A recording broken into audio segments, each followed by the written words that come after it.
see all of you. Welcome. So glad that you're here, and wonderful to see all of you, wherever you are, who are with us via live stream tonight. Before we do anything else, please introduce yourselves to the people who are around you, to your left and to your right, and in front of you and behind you.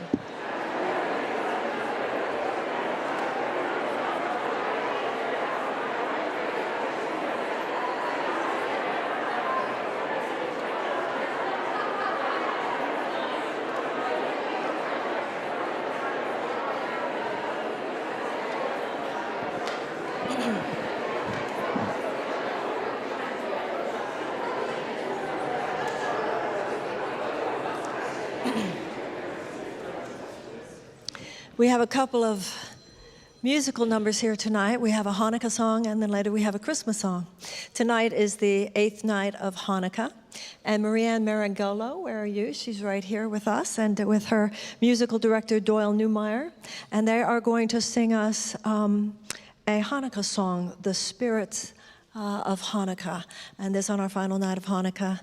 I think it's wonderful. I mentioned last week, I saw a tweet I liked. Somebody referred to me as religiously polyamorous. So we're a religiously polyamorous group here tonight. Please join with me, and let's give a big welcome to Marianne Marangolo.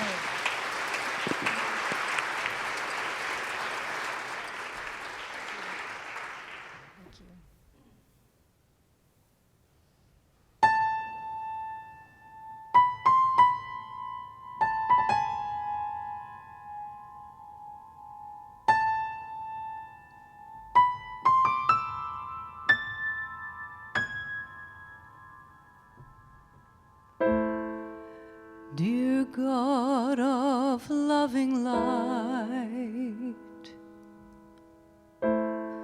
we thank you for each miraculous night.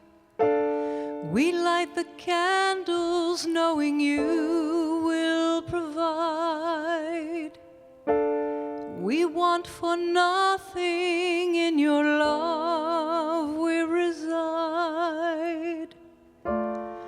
Baruch atah Adonai, Baruch atah Adonai.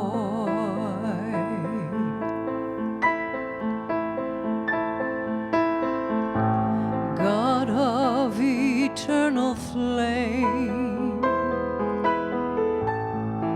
we bring light to the world in your name. Hear all our praises as we dance and we sing. Life is a treasure from our heavenly King. Baruch atah Adonai, Baruch atah Adonai. God Adonai, give us strength. Lord, hear our prayer. Lord, hear our prayer.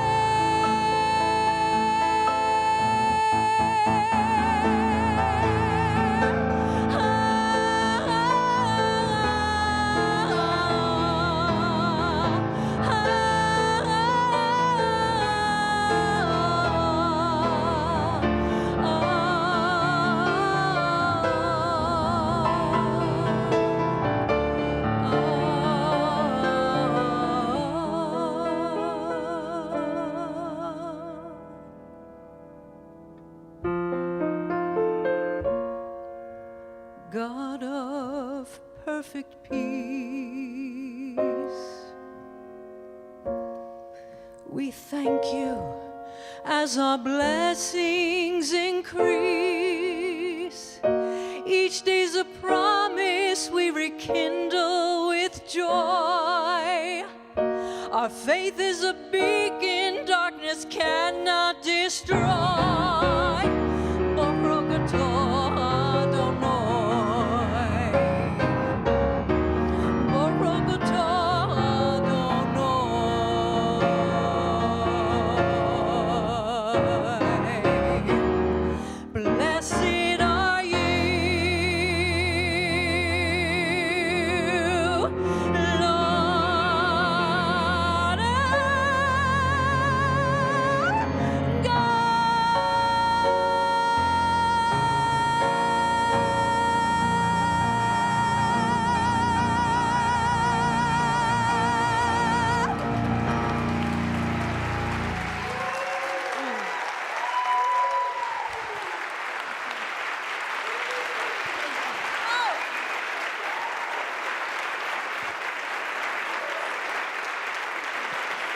Thank you.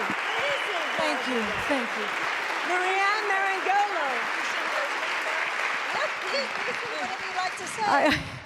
Thank you so much. I just want to say this is a dream come true to be here with Marianne. I love you. I've been following you for years, and I learned so much from you, and I'm so beyond verklempt being here. I'm thrilled. I just want to say that beautiful song was written by a friend of mine, Karen Benedetto, so I just wanted to acknowledge her because I wouldn't be here if she hadn't written that song. So thank you. Magnificent song, and you were just magnificent. Thank you so much. Thank you. I want you to know that Marianne is a native New Yorker. She's been called one of the circuit's most powerful singers by Time Out New York. She just completed a sold-out holiday show in the Spirit at Feinstein's 54 Below, and she performed tonight, of course, with Doyle Neumeyer. And I just want to say something about Jewish music for a moment. For those of you who might not have ever heard a song with such quintessential Jewish musicality. I think you know now why Jews often cry in temple when we hear the music. But also there's a historical note about American popular music which I find very interesting. You know, in the great, and I think New York with its tradition of cabaret, et cetera, a lot of New Yorkers will appreciate this. In the era of the great American popular song, other than Cole Porter, who was definitely not Jewish, a lot of those guys were. Rodgers and Hammerstein, Harold Arlen, et cetera. Harold Arlen particularly, it's interesting, his father was a cantor. And so you hear in the kind of whining quality, the love song to God, you hear, these were the roots of the American torch song. Because a lot of those writers, and when you hear a lot of the torch songs and a lot of the sound, and maybe that's really where that came from in many of those cases. That was also true of the fact that so many of those writers at the time, with the specific exclusion of Cole Porter, all the other ones, so many of them were first generation children of Jewish immigrants who could not speak the language. So a lot of the phrases such as, they can't take that away from me, things like that, a lot of the things that you hear in those songs. So many of the things, song itself, drama and song, these all originally came from temple experiences, religious experiences. Look at gospel music, for instance, obviously.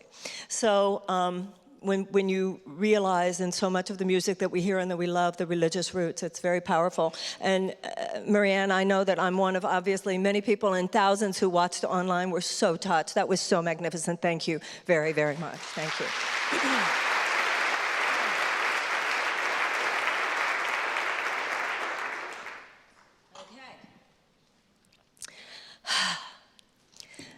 Please join with me. Let's take a deep breath and close our eyes. We see in the middle of our mind a little ball of golden light. And we watch this light as it begins to grow, larger and larger, until now it covers the entire inner vision of our mind. And we see for ourselves within this light a beautiful temple. And we see a garden that surrounds the temple and a body of water that flows through the garden. We see that the inside of the temple is lit as well by this same beautiful golden light. And here we are. For we have been drawn together by the power and in the presence of God. We devote our time spent together, our relationships, our experiences together to Him. And we pray that His holiest Spirit be upon us, that we might thus be lifted above and beyond the darkness and turmoil and fear of this world to the endless love and peace that lay beyond. And so it is, together we say, amen. Christmas is in a few days, but we will not be joined here together again before Christmas. I think the next time we're here is the day after Christmas. And we talk here often about having mindful rather than mindless holidays. There are so many ways to distract ourselves from the deeper spiritual meanings involved in all of the holidays, but particularly Christmas. There's so much external hoopla, and there is so much to distract us from the deeper mystical gold at the center of the holidays. What we have to buy for people, whether or not we have the money to buy it, even if we buy it, wait, I want that, I don't know if I want to give that to them. where we're going to be. Do I really want to go there? Do we have to be with your parents? No, we have to be with my parents. Do I really want to go? I don't even want to go with those people. I have to fly there. I don't want to fly there. All those things. And so actually something which so often should be, we know should be a time of joy because we hear it said enough, is a time of stress and of anxiety. And the Course in Miracles says you really only have one problem, and that is your separation from God. So we return to God inside our minds because God is not outside us, God is inside us.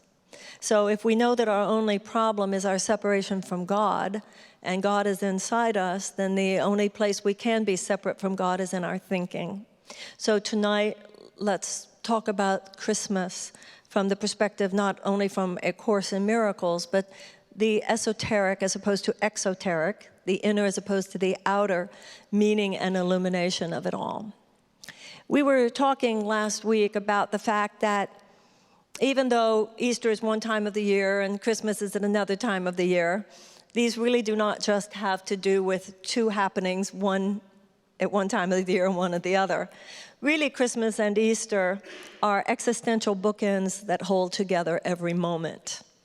And similarly, the birth of Christ, the story, the externalized historical tale, is not but a representation of a deeper reality that was not just about one man 2,000 years ago, but is about each and every one of us at any given moment that we allow that miracle to occur. When Mary was told by the angel Gabriel to awaken from her slumber, we talked about this last week, the angel told Mary to rise from her bed and go up onto the roof. And that, of course, symbolizes, there have been songs, once again, popular music up on the roof, right? That's an image you see a lot in spiritual lore, the idea of going up on the roof. Look at the architecture. You see this in Judaism, you see it in Christianity, you see it in Islamic architecture. That which points up, the architecture itself pointing upward to the higher realms of consciousness, up to the roof, above the turbulence of the world, above the craziness. And the angel, which the Course in Miracles tells us, the angels are thoughts of God. And the angel told Mary that a miracle was going to happen. And we talked last week about the fact that all of us have had that experience. You wouldn't be at a Course in Miracles talk. You wouldn't be wherever you are in your life that would have brought you to a room like you're in tonight had you not already experienced what I've experienced, what millions of us have experienced, is a sense that something more is possible. And that something more which is possible emanates in our lives. Anything that is more, that is possible in your life, can only exist as a direct expression of that which is more in you.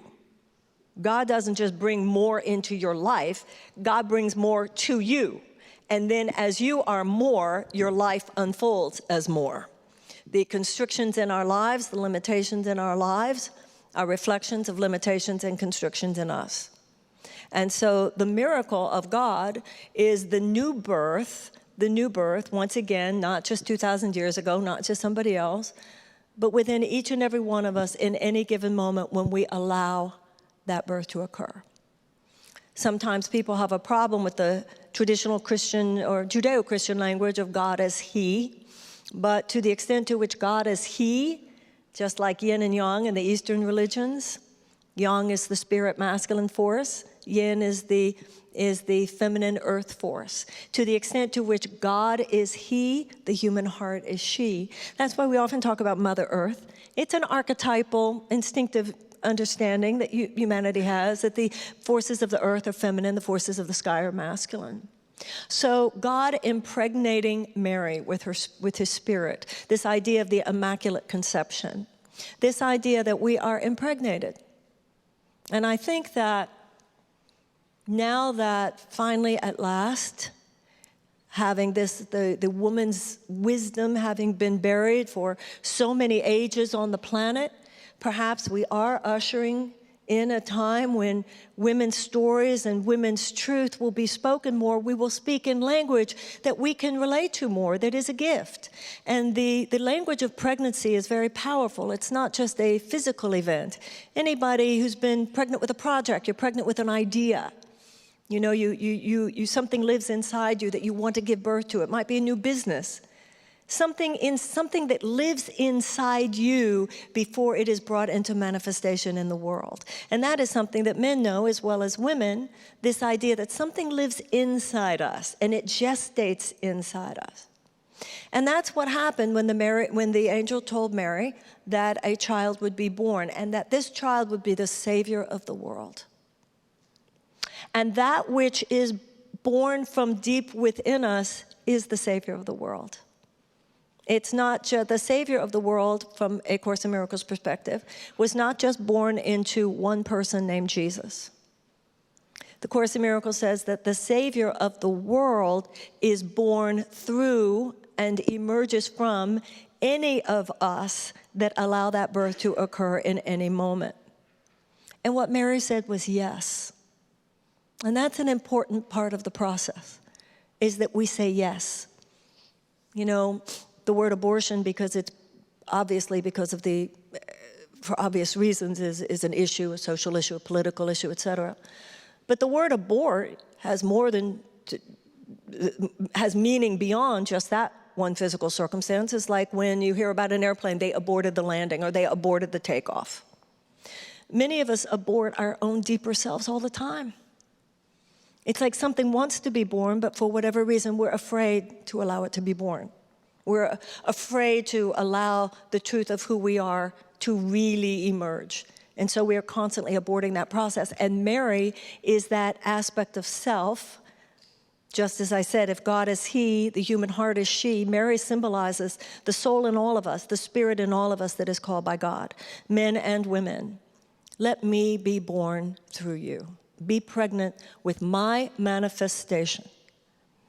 And then the idea there is that God is the father of the true self, and your humanity is the mother of your true self, and your true self is neither male nor female. That which emerges from that, having been fathered by God, mothered by your humanity, emerges one word for that new self, that newly born self that emerges in any given moment that we allow it to, is the Christ. Now, the Course in Miracles tells us that many, many years ago, millions of years ago in time as we know it, humanity began to think thoughts that were separate from God. And God's thoughts mean loving thoughts because God is love. But all thought is all powerful. All thought creates form on some level. So when we began to think non-loving thoughts, the first moment a non-loving thought was thought, according to A Course in Miracles, literally all hell broke loose. And that was, and this is very much in alignment with the scientific notion of the Big Bang Theory, it all happened in an instant. Now God, the Course in Miracles tells us, has the answer to every problem the moment the problem occurs because God is all-powerful love. So when we began to think unloving thoughts, love was not going to force us back to loving thought because love does not force. But the Course in Miracles tells us in that moment that we had that thought that was separate from God, a moment which the Course in Miracles also defines as a moment when the Son of God forgot to laugh, when the Son of God took what is called in the Course a detour into fear. A Course in Miracles tells us that God created in our mind, now this was millions of years ago in time as we know it, there was placed in our consciousness an alternative to the fear we had chosen. Not something that would force us back, but something that would be a gentle bridge of perception should we choose to return to love. So that now the Course says, in any given instance, we make a choice. Sometimes we choose consciously, and sometimes we choose unconsciously. But every moment we choose, am I downloading my love or am I downloading my fear? Am I downloading my love, opening my heart in blessing, remembering I'm only here as a divine representative of God. I'm only here to love and to be loved. I'm only here to look for the best. I'm only here to be kind, only here to be compassionate. I'm only here to be giving. I'm only here to be generous. I'm only here to be all that God is at work through me. Or usually based on childhood wounds, usually based on childhood triggers. We go like this. I'm too scared in this moment. For whatever reason, something you said, something you did, something about this situation, it's too hard. I can't in this instant. I go directly into this defensive posture where I, in that moment, don't see how I can just give love and get my needs met. Because the ego mind, which is the loveless mind, is aware that in any moment of total love, it dies. So the ego, because the ego is out to preserve its own life, says, no, you'll die if you'll be vulnerable in this moment. Because it will die if you will be vulnerable in that moment. And so we get very confused, all of us living on this earth, because the thought system of the world is dominated by the thoughts of lovelessness or fear. Now, the Course in Miracles does not tell us that Jesus was the only person on the earth to have ever actualized in full consciousness the Christ within. In fact, it says that he is not the only name on the door, but he is a name on the door. And if he is the door, the name on the door that calls to you, the Course says, you need no other. Jesus is someone who lived on the earth, the Course in Miracles says, but thought only the thoughts of heaven. Heaven, the Course says, is not a condition, it's not a place, it's an awareness of our oneness. The Christ is the awareness of our oneness because the Christ is our oneness. In the realm of bodies, you're over there and you're over there. In the realm of bodies, we are separate from each other. But the Course in Miracles tells us that the realm of bodies is part of a three-dimensional hallucination we're having. Because in that moment, millions of years ago, when we had this thought of fear, actually, love is the only thing that exists. God's mind, or love, is the only ultimate reality. The Course in Miracles says, what is all-encompassing can have no opposite.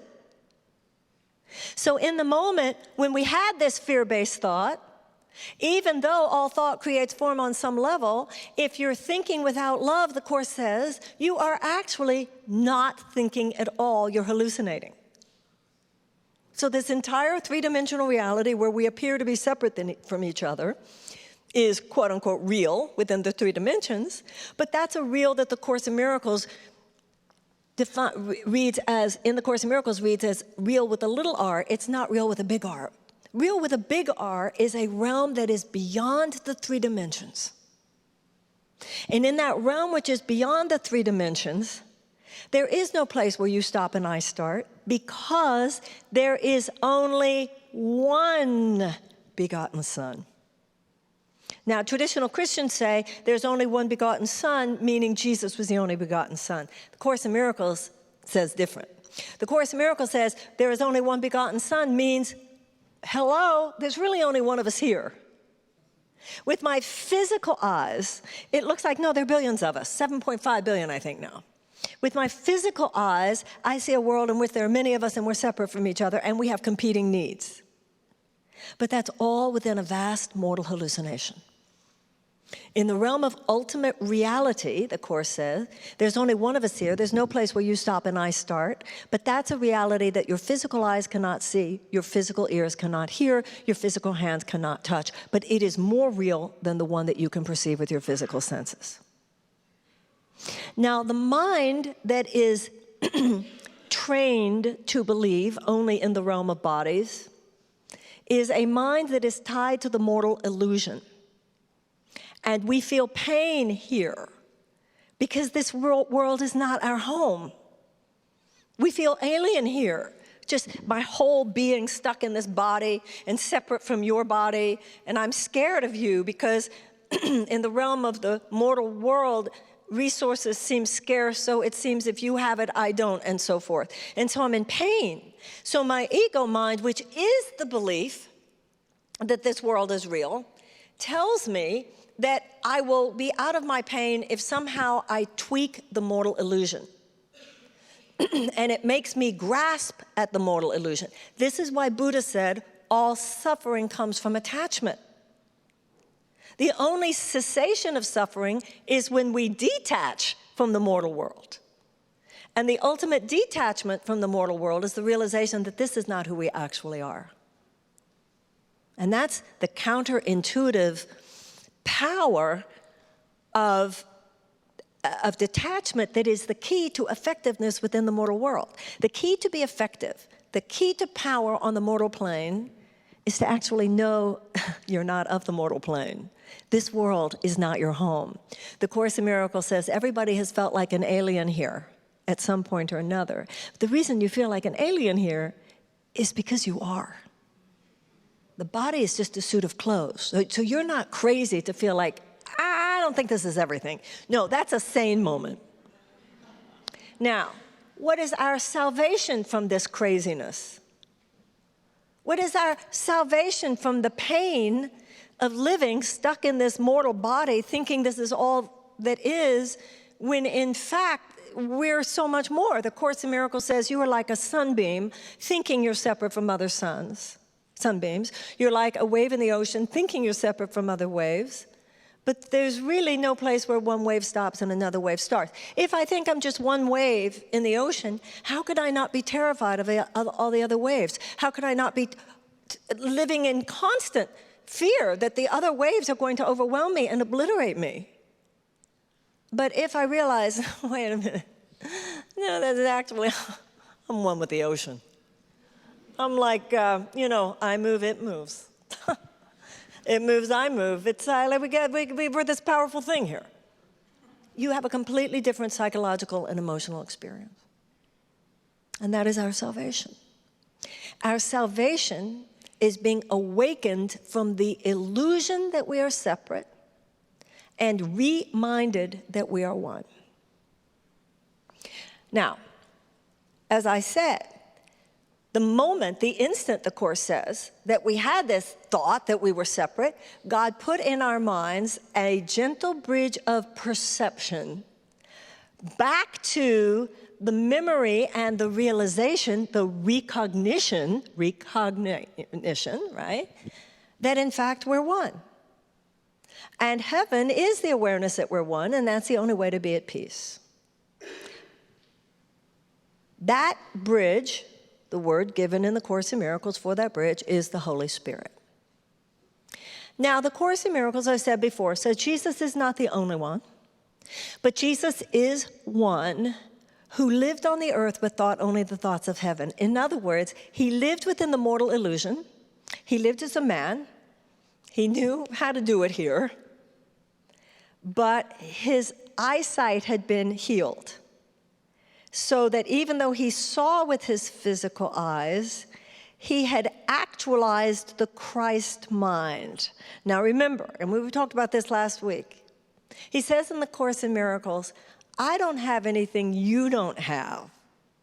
The difference between us is that I don't have anything else. So the Christ mind, which is the essence and the truth of who you are, exists within you no more and no less than it existed within Jesus. The difference is you and I, moment by moment by moment, have constant reasons why, well, that's just not the appropriate response in this situation, based on our experience. He has been healed of all that. The enlightened master, the Course in Miracles defines light as understanding, understands that this entire world is just an illusion. And when you understand that it's an illusion, the Course in Miracles says, you then have the vision that pierces the illusion and sees to the realm beyond. Miracles are that shift in perception. The Course in Miracles says miracles are born of conviction. So when Jesus stands in any situation and knows what's real and what's not real. In the introduction to the Course in Miracles, it says this course can be summed up very simply this way. Nothing real can be threatened and nothing unreal exists. Herein lies the peace of God. Jesus is someone who lived here, but knew that this is not the ultimate reality. His mind was so completely healed of the belief in what is unreal, that in his presence, the unreal transformed into the real. That's where you get your loaves and fishes. That's where you get healing the sick. That's where you get raising the dead. So let's talk about what that means. Jesus is standing before the leper. Leprosy is on the mortal plane. The leper comes to Jesus. Jesus sees the leprosy, certainly not stupid. He has physical eyes. He sees the sores. He has physical ears. He hears the man's complaint. But he has a vision. He has fully actualized the mind of the Christ. He is Jesus the Christ. And so his vision pierces the veil of illusion, and he sees through to the real man inside the leper. Because the Christ in you does not inhabit a body. The Christ in you cannot get sick, and the Christ in you cannot die. This is how he raised Lazarus from the dead. Said he's only sleeping. The Course in Miracles says you made sickness and death yourself, and you can heal them both. So when Jesus stood before the leper, Jesus simply did not believe in leprosy. And being as convicted as he was, his mind having been completely healed, in his presence, the leper couldn't believe in it either. And so the leper was healed. And the Course in Miracles says all of us are called to be miracle workers. All of us are called to be people who stand within a realm of illusion and can pierce through our own vision the veil to a reality that lies beyond this one, thus activating our own power to invoke that alternative reality into expression. Now, what the Course in Miracles tells us is that Jesus, having been completely healed of the illusions of the world, Jesus having actualized the power of the Christ mind, the Course tells us that he was then given by God the authority to help us get there should we request it. Because the Course in Miracles says that he became one with the Holy Spirit, and the Holy Spirit became one with Jesus, because the Holy Spirit is that bridge of perception. So the Course says to call on Jesus is to call on the Holy Spirit, to call on the Holy Spirit is to call on Jesus. Now, there are many different ways. There's one truth spoken in many, many different ways. This is one languaging of an ultimate truth. Now, therefore, the Course says, as we were talking about last week, that awe is not an appropriate response to Jesus. Awe is only an appropriate response to God. Jesus deserves our respect and our devotion because of the respect and the devotion he shows us. Now, remember those moments I was telling you about. Here we are coming to the end of the year. O holy night, long lay the world in sin and error pining till he appeared and the soul felt its worth. Long lay the world in sin. Remember, the Course in Miracles says sin is an archery term. It means you missed the mark. Sin is, the Course in Miracles says, you cannot actually sin because, remember, the real you can only create love. Everything else is an illusion. But within this world, you can make mistakes. And because the law of cause and effect organizes this world, when we do think without love, we cause pain for ourselves. Guilt and suffering and remorse and regret and embarrassment and humiliation and disappointment and failure. Who among us does not know those feelings?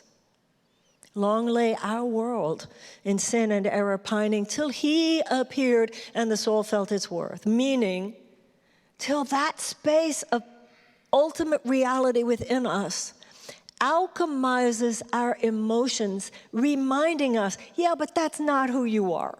Yeah, you might have acted like a jerk, but you know what? You're not a jerk. You know, you might have made a mistake, but the real you would not have done it, and you were just hurt in that moment, or you wouldn't have behaved that way, and so forth. And this is what saves us.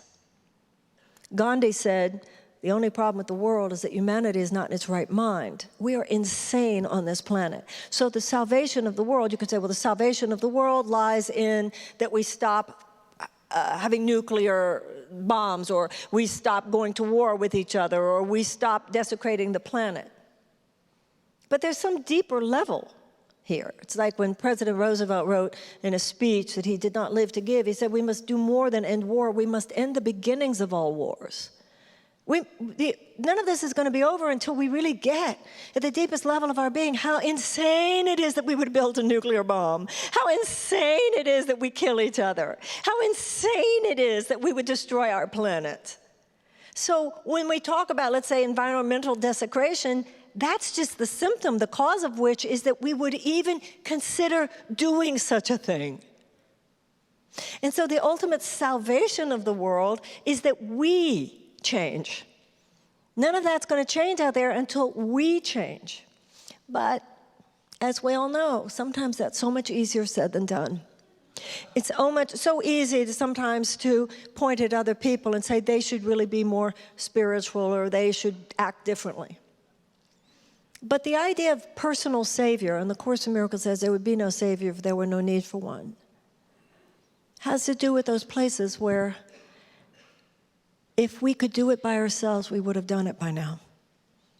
I mean, there are a lot of things. You're in your 20s, you're in your 30s. You think, I'm gonna work on that. That's a big one in our community. I'm gonna work on that. I got to figure that out. And then another decade passes, you're still figuring it out. You spend a lot of money trying to figure it out, right?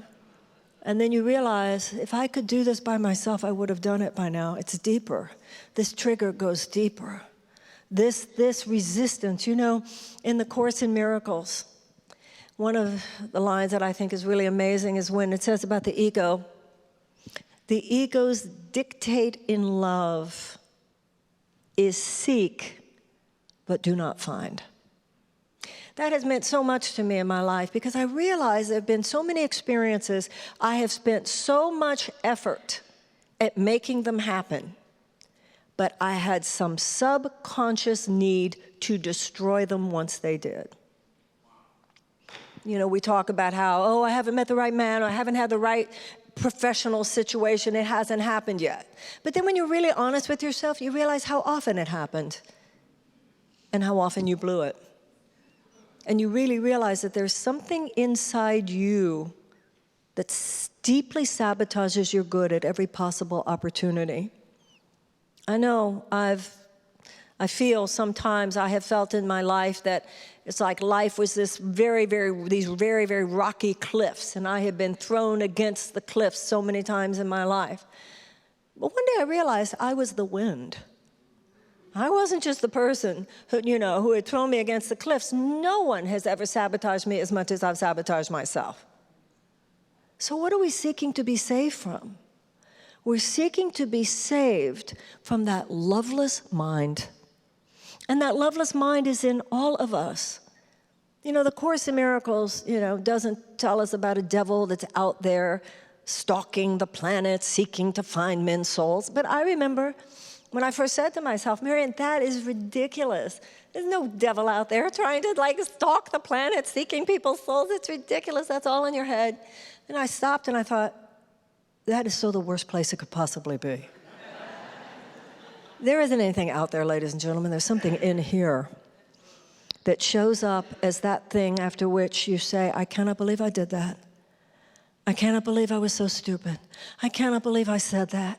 I can't believe I did that. So, it's not just that you can't believe what they're doing to the environment, or you can't believe what they're doing with whatever they're doing on the outside. You realize in yourself, what is this?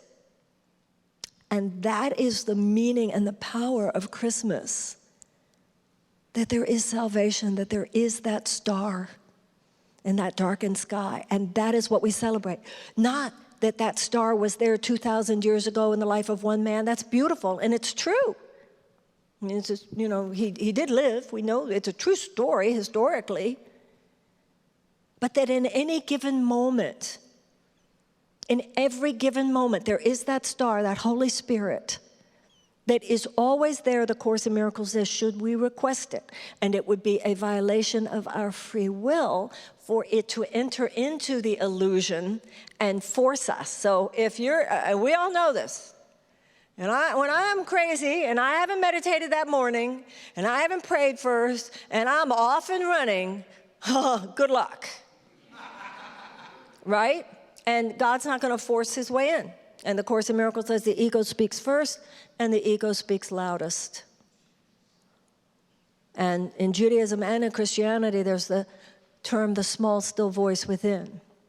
That's why we pray and we meditate in the morning to ground yourself emotionally and psychologically so that you will, it will be the rule rather than the exception that you download your better self. Because that's what's happening in any given moment. Which aspect, which one of you are you downloading in this conversation? Which one of you is showing up here? That's all that life is about. And we've all had moments where we've shown up and went, I got that, I did that good. And then other moments when you, I can't believe I did that. But unfortunately, and we all know this, and most of us have learned this tearfully, we blow it in the situations we care about most. Too often. We had it down perfectly with people or situations that, it wasn't hard, it wasn't a hard lesson. But sometimes in intimate love and in the situations we care about so much is where we are most deeply triggered. And we can just be on this wheel of suffering that lasts and lasts and lasts and lasts. Long lay the world in sin and error pining. So when Jesus is called the Savior, the idea here is that there is an aspect of consciousness. Once again, the Course in Miracles is not a religion. It is not the Christian religion. There is no dogma. There is no doctrine. It is not written with a tone of you should do anything. It's kind of written with a tone of just thought you might like to know. That there is this power. It is not an exclusive power. It is not the only power. And if that power does not speak to you, it's like there's one truth spoken in many different ways, whatever the language. It's all like a kaleidoscope of light and color. But to call on Jesus, the Course in Miracles says, that when we call on Jesus in any language, the word Jesus in any language, the Course says, automatically reminds the mind of the relationship between the Father and the Son. The relationship between the Father and the Son means relationship. I've been around so long that I know what's trendy in any given year. This year it's source, right? Source. I love this. If you've been around long, I could go year. I remember one year everything was yeast, and then another year everything was the diseases and the ways we talk about God. So now it's source. It doesn't matter. Son, Father, cause, effect, source, outcome. The idea is that you are one with it. You can call it God, you can call it source, you can call it Howard. It doesn't matter. God has no ego with which to be offended by this. I remember, though, sometimes people would say to me, well, do we have to call him Jesus? And I said, well, no, you don't have to, but what's his name? It's like, do you have to call yourself Deborah? So the idea, the Course says, is that the word Jesus in any language automatically reminds you. So this is how it goes. You're a nutcase. You're going through something. You know you're not handling it well. And you can't, and you should be calm. And you should be serene. And you should be loving. And you should be generous. And you should be honest. But you don't feel like it. Jesus is one way. The Course in Miracles is not saying it's the only way. God help me. Are the powerful words in that moment when the Course says, I am willing to see this differently. That's a very powerful sentence said over and over in the Course. I am willing to see it differently. The Course in Miracles says the Holy Spirit will respond fully to your slightest invitation. But remember, you've seen all those pictures from traditional Christianity where Jesus is standing with a lantern at the door. That's what that's about. That you don't have to open the door. The light's there, but it's by invitation only. In the Middle Ages, there was the bride of Christ. The bridegroom and the bride, but then it's beautiful in the Middle Ages they would say, but once the bride invites the bridegroom into the bridal chamber, he will never leave. You cannot call on God in vain. So the idea is this. I'm really angry at somebody, and I just can't get over it.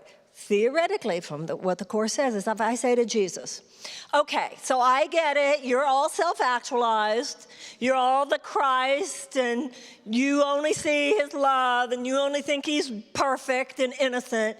Well, I get that conceptually, okay? I get it intellectually, it's not how I feel. My real honest feeling, these days, that's the big thing, not how I feel, okay? But maybe you've gone past thinking that just because you feel it, you're necessarily correct. I feel mad, I feel angry, I feel hurt, I feel crazy. And not only do I feel mad, angry, hurt, and crazy, I've lived enough to know that if I act on this, I'm going to make it worse. Please help me. Because I can't get there by myself. It's too much. He reminds me of Daddy, or too much has happened between us, or whatever it is. I am willing to see this differently. Jesus is one way. Now, then Jesus standing over here, you want me to look at him? Yeah, I mean, you obviously, perfect that you are. I'm willing to see him the way you do. I'm willing. Jesus over here, he looks at him, gazes at him, hears what he has to say, checks out the behavior, the mannerisms, then looks back and goes, I like him. I like him, because I don't even see what you're seeing. I know that that's just his hurt and his trigger, just like you're hurt and you're triggered. I see through that. I see the real him, the one that you love, or you wouldn't be so upset to begin with. And the Course in Miracles says, he says in the Course, my mind joined with your mind can shine away the ego. So that's what makes Christmas holy. That in the midst of all this craziness, there is another way. The Course in Miracles says salvation begins when we consider the possibility that there might be another way. The Course in Miracles says that miracles occur naturally as expressions of love.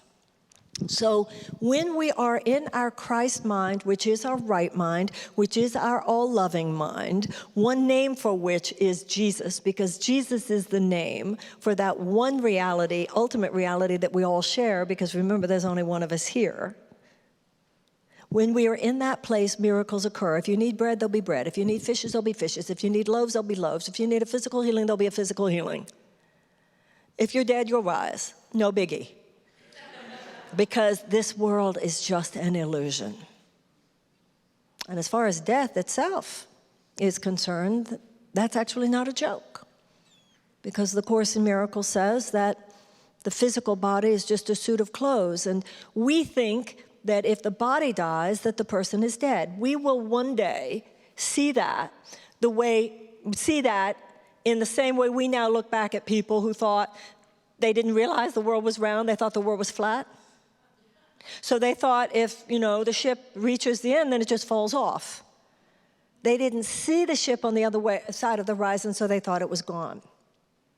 So the resurrection is not a change, but a realization of that which is already happening, but we don't see it.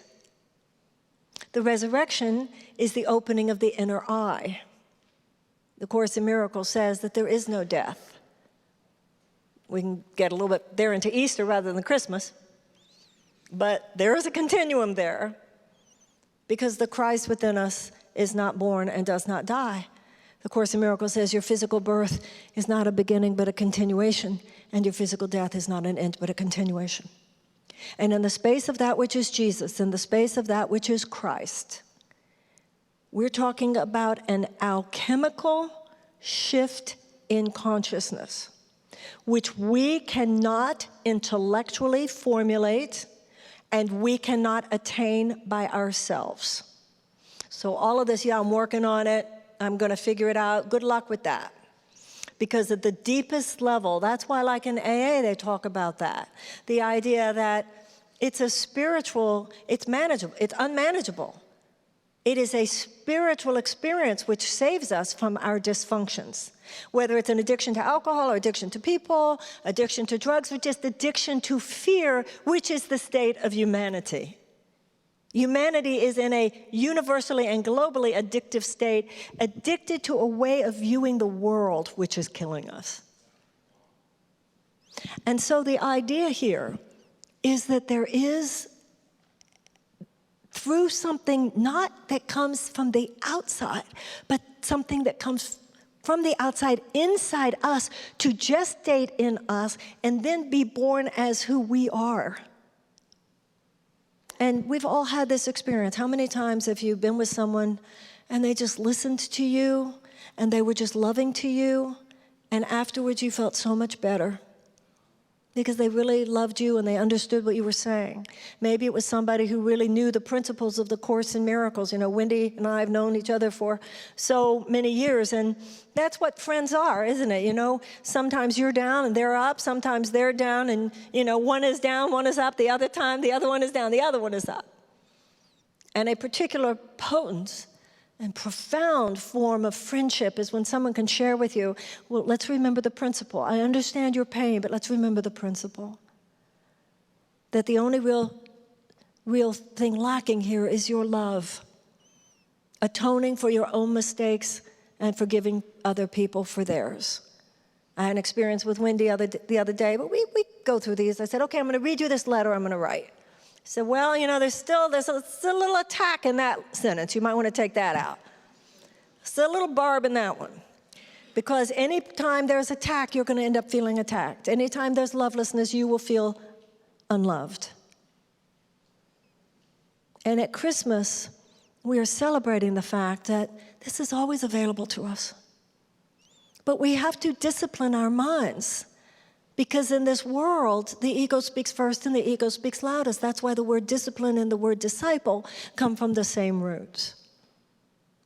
So in the Course in Miracles, the word Jesus is not spoken a lot. There's no author in the front of the book or on the book cover. It's just you haven't read that far before he starts speaking in first person. And by the time he says, I am the atonement, you know, this is not Jimmy Kimmel we're talking about. This is like, who wrote this book? I remember first time I saw it, which is why I'm Jewish, and I saw this, and this language was a little too much for me. And I remember when I first read, this is a required course, I remember going like this. Who wrote this thing? Where do you see a book that has no author? Well, now it's kind of chic, but, you know, in these days, now it's like trendy. But in those days, who had seen something like that? And he says in the Course, you do not have to believe in me personally. This Course is not trying to get us to believe in God. Belief, the Course says, is nothing. Experience is everything. It's trying to get us to believe in each other. And then that is the experience of God. And Jesus says, you don't have to believe in me personally, but if you do call on me personally, there's that much more, a little bit more I can do for you. So we don't talk about Jesus every time we get together here, and I don't think any Course in Miracles student would necessarily. It's not, the word is not used that much. The Course in Miracles is not trying to get anyone to join a religion. The Course in Miracles says the teachers of God, the miracle workers who make up the possibility of the salvation of the human race, come from all religions and no religion. They are those who have heard the call. And the call is to forgive. And if we do not forgive each other, what is going to happen on this planet? We are living at a time of a peculiar simultaneity between such a corruption on this planet, such a corruption, living right here today what we saw.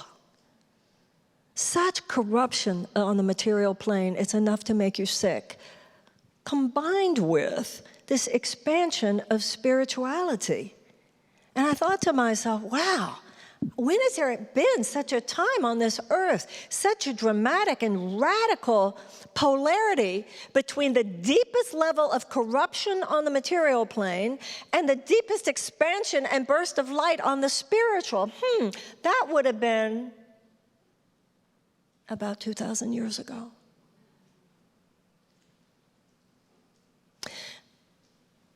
The Course in Miracles prides itself on being practical. It says this is not about, philosophizing or theology. This is about something very practical.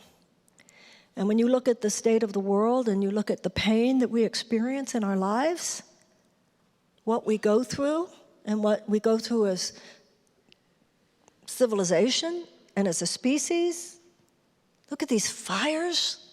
Look what's happening on this planet. These fires in North Korea and so much that's happening. It's like, it is, I don't think in my lifetime there has ever been a time where, even in the worst times, you thought, what's the worst that could happen? There wasn't this prospect of the possibility of global catastrophe the way there is now. We are talking global catastrophe. It's a very real possibility if we don't get this together, because one of those guys starts lobbing a nuke, and then the other one lobs a nuke. So the idea that, as the Course in Miracles says, there is no order of difficulty in miracles, that there is an alchemical, it's like an electricity. Think of the universe as wired for electricity. God's power to infinitely save us from our craziness exists. But the point is not that the universe isn't wired for electricity. The point is that there are not enough lamps. And it doesn't matter the size of the lamp or the shape of the lamp. Doesn't matter how old the lamp is. Doesn't matter the design of the lamp or the color of the lamp. What matters is that that lamp is plugged in. And so what's happening today, and that's what the Course in Miracles calls the second coming. The second coming means when he shall be perceived. That's what the Course says. The second coming of Christ is when I look at you and see who you really are, and you look at me and see who I really am. Isn't that what people who love us do? You acted like a jerk, but I know who you are. Yeah, you acted like a jerk. So what? You had a bad day. I know who you really are. Or maybe you have more than had. Maybe you were really rotten, but in this moment, I choose to see you differently. Because nothing else is going to work. It's going to be some change in the heart, some level of mercy, some level of atonement, some level of forgiveness beyond what we can achieve by ourselves with our mortal minds. And that's what we are celebrating with Christmas. So when you go to Christmas this year, wherever you have dinner, or wherever you have lunch, whoever you're going to be with, don't just experience it as a mortal, superficial reality. It won't be fun, it won't be deep, it won't be meaningful, and it will just increase your suffering.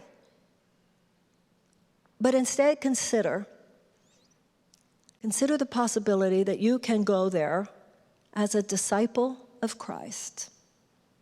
That you're going to go there because Jesus wants to be at that dinner, and he needs your hands, and he needs your feet, and he needs your mind, and he needs your mouth, and he needs your tongue to say what he would have you say. That you are going to make a choice. The life of God is not about what you get, it's about what we give. On the level of spirit, we only get what we give. So when you think of where you're going to be, first of all, know this: it doesn't matter where you are. Wherever you are, there are going to be other children of God there. Wherever you are is the perfect place. And should you choose, you will be there to bless everyone at the table and bless everyone in the room. And if you take on that function of miracle worker, before you even go there, bless everyone that you know is going to be there, or there's some people who are going to be there, you don't even know they're going to be there, bless them too. Send your love before you. And ask God, just use me as an instrument of your peace. Let everybody who is at that table, let everybody who is at that party, let everybody who is there, even if I'm alone sitting in a diner, let the waiter or the waitress feel that I bring to them the love of God. That's what's going to determine how your Christmas is.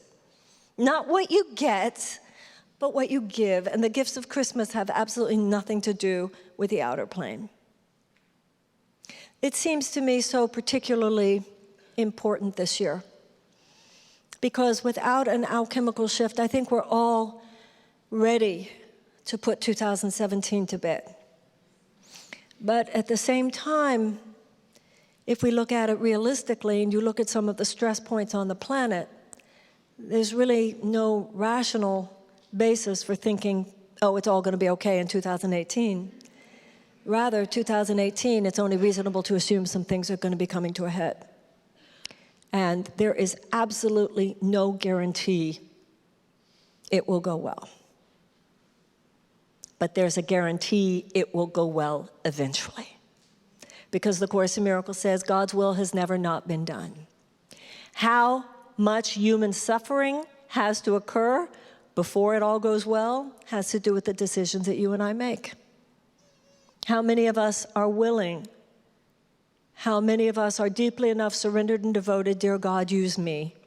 And that's where I and everybody I know, that's where we get stuck. I do this sometimes. The problem is not that I don't do this sometimes. The problem is when I don't do this all the time. And that's where most of us are. We get this sometime. You wouldn't be at some place like this unless you did this sometime. And that's where we are on the planet. It's where we are is not good enough, clearly. We need to take a miraculous leap forward. And on Christmas and in Hanukkah, this is what all these holidays symbolize. A complete reversal of the laws of time and space. He says in the Course in Miracles, time and space are under my control. So, in our meditation tonight, let us take Christmas very personally. That whatever the darkened sky is in your life, whatever it is, could be a relationship, could be an addiction, could be a pattern in your personality, it could be a way you feel like you keep, pushing up against a wall, a limitation, something that doesn't go right in relationships, something that doesn't go right at work, with health, with money. Consider the possibility of infinite possibility. Just consider that. Consider the possibility of infinite possibility. Consider the possibility that the space of that infinite possibility is not outside, but in you waiting to be activated, i.e. born, but it can only be born from your yes to God and unconditional love, which is the yes to God.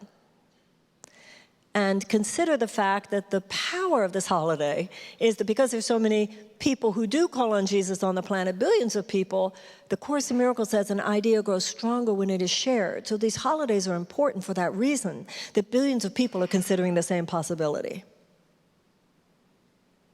And then tonight, let us also remember that the darkened sky that looms above us now, as much as at any other time on the planet, is not just your darkness or your darkness or your darkness or my darkness, but our darkness. And so let us pray that that light which will cast out all darkness, that light, one name of which is Jesus, will not only light up our personal sky, but our collective sky as well. Let us consider that possibility. Because that's the problem with humanity today. We have very limited imagination for what's possible. Because we have been trained to think that all that's possible is what's possible on the mortal plane. And that's what makes this moment in history particularly scary, because all the things that we thought, oh, we'll be able to handle it because there are enough smart people, Oh, there are enough institutions, or there are enough laws, or there's enough whatever, and they'll be able to handle it. There's so many ways in which the things that we thought would, quote unquote, handle things are not handling things. And it can make you quite scared until you realize that was never the power to begin with. That makes sense? So let us now seek this Christmas a real holy night. Let us seek that place within us where anything is possible. Adam Isidore is here. Thank you, Adam. Thank you so much. Let us go into that sacred place within us as we close our outer eye and open to the light within.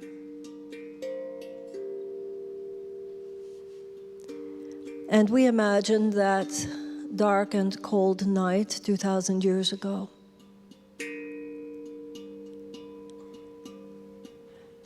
And we imagine what it was like for Mary giving birth. Mary, who had been impregnated by God Himself. Joseph watching over her. That aspect of self, taking care of the mortal plane, while the Spirit within us prepares. Just as Mary was asked to give birth to the Savior of the world, so each and every one of us is asked to give birth to the Savior of the world. For you, at your best, are loving, and you at your best are kind, and you at your best are brilliant, and you at your best have infinite potential, and you at your best have not even scratched the surface of what you're capable of. You at your best are forgiving. You at your best have let go your past. You at your best have atoned for your errors. You at your best are willing to change. You at your best claim redemption and seek redemption and seek to be the you that you know you are capable of being. You at your best are limited by nothing. You at your best are not other people's opinion of you. You at your best are home to God. You at your best are generous, and you at your best are honest, and you at your best are dignified, and you at your best are wise, and you at your best are noble, and you at your best are good. You at your best do not hide. You at your best do not cower. You at your best are not false. You at your best are not delusional. You are not at your best are not wounded. You at your best are not traumatized. You at your best are not at the effect of the abuse and the insanity of the world. You at your best have risen above. You at your best can soar. You at your best are free. You at your best are unlimited. You at your best are an innocent child of God, atoned for your errors, merciful towards others as they have transgressed towards you. And on this night, on this holy night, as God Himself has called you, as God Himself has chosen you, as God Himself wishes to be born anew in you, on this holy night, you say yes. I am willing to be that me. I am willing to be great. I am willing to stand in light. I am willing to stand in brilliance. I am willing to stand in strength. I am willing to stand in power. I am willing to stand in responsibility. I am willing to stand in generosity and mercy. I am willing. For God Himself has worked a miracle.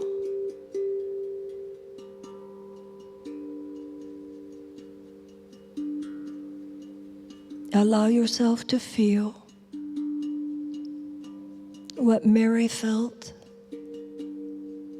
knowing that there was within her the light of the world. Know that the light of the world is within you. Hide it no longer. Be the light that is a new and glorious dawn.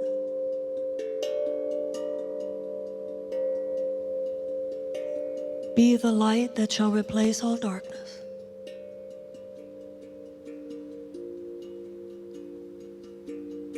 If the name of Jesus activates that space within you, allow it to occur within you now. If the light emerges by another name, allow that. But allow the possibility of infinite possibility by which you shall be reborn this Christmas. No longer weak, but now strong. No longer afraid, but now brave. No longer distracted, but now focused. Knowing that the power of God within you shall assign you and guide you and work miracles within you. Shall show you where to go and what to do and what to say and to whom, and shall prepare you to be the person God needs you to be to do that which God will now have you do. For such is the greater glory of God, that there is within you His creation, His perfect Son, His perfect being. On this night, born. On this night, given space in your consciousness. On this night, given permission to breathe. On this most holy night.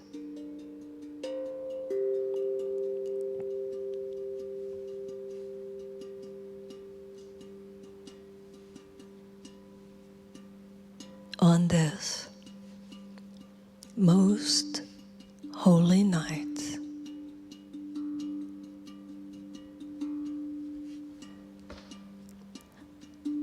on this most holy night,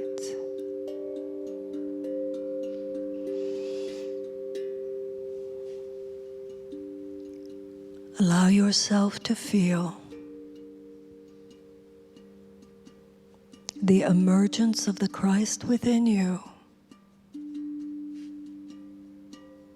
So long told that there is no room here for you. On this night, it comes alive.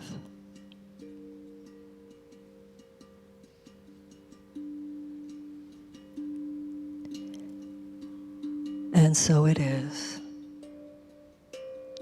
We all say, Amen.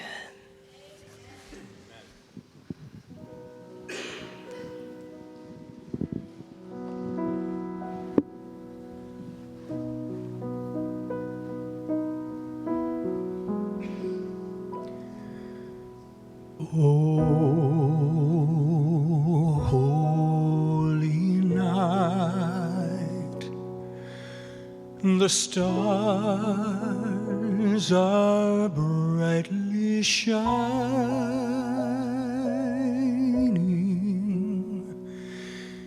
It is the night our dear Savior's birth.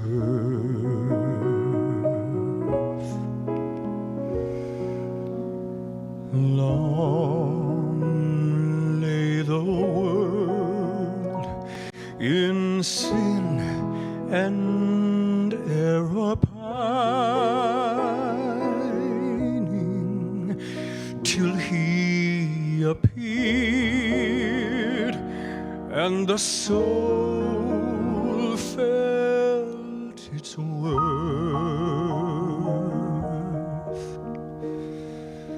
A thrill of hope, the weary world rejoices, for yonder breaks a new and glorious morn. Fall on your knees, oh, hear the angel voices. Oh, night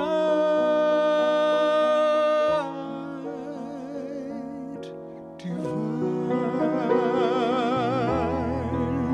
oh, night when Christ was born, oh, night divine,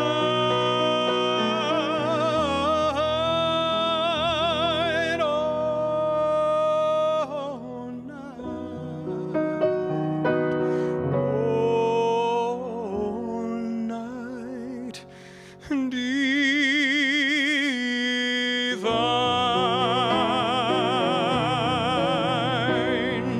Truly he taught us to love one another. His law is love, and his gospel is peace. Chains shall he break, for the slave is our brother, and in his name all oppression shall cease. Sweet hymns of joy in grateful chorus raise we, let all within us praise his holy name.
Charles West, ladies and gentlemen. Charles West, please.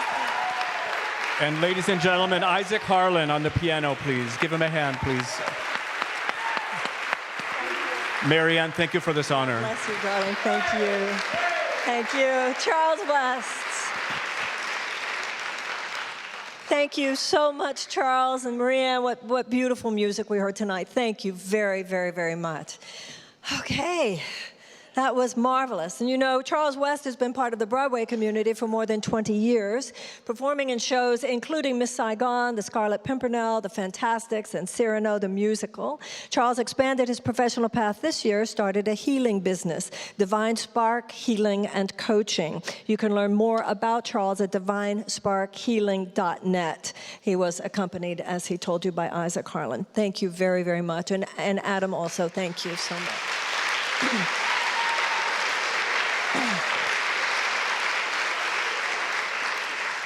Okay, now, when we get together a week from tonight, God willing, as my mother would say, it will be the night after Christmas. We will be moving in towards New Year's Eve. I know many of you are aware and will be with me. I'm doing a New Year's Eve weekend seminar in Los Angeles or via live stream. And that will be starting on Friday night, which is the 29th all day 30th, and then going up to the New Year's Eve celebration the night of the 31st, which is actually New Year's Eve. And also that will be live streamed for free, the New Year's Eve itself service. So for those of you who are interested in any of that, please go to marianne.com and find out all of that. Also, Ricky Byers-Beckwith will be here with us with the Agape International Choir on that New Year's Eve. Just very quickly for you to know, next year I'm going to be doing my Love America tour, talking about consciousness and politics. We will be beginning that on January 6th in Richmond, Virginia. I hope you will be there. I hope you will be there with me in Winston-Salem, North Carolinians, where I will be doing a fundraiser for Jenny Marshall. I will be in Houston on January 11th, Austin, Texas on January 12th. Then I'll be doing a fundraiser for Derek Crow there. I'm going to be supporting in whatever way I can, as I hope all of us will, congressional candidates who are going to kick ass in 2018. As I will be supporting Derek Crow in Austin on January 13th and in Las Vegas, Nevada, January 19th and 20th. So please just go to marianne.com for all of that, and then throughout January we will be here on Tuesday nights. Also, for those of you who are interested in buying last-minute Christmas gifts and all of that, I've written a few books. They'll be out there, and they'll be back there as well, CDs, et cetera, if any of that can be helpful to you. Okay? All right, let's talk about anything you want to talk about, and I'll answer to the best of my ability. I will reflect on whatever you talk about. Hey, it's great. After we meditate and pray, it's like, who has a question? Yeah. Yes. Yes, I'm with you. I'm listening to you. Tiffany, do you see her there?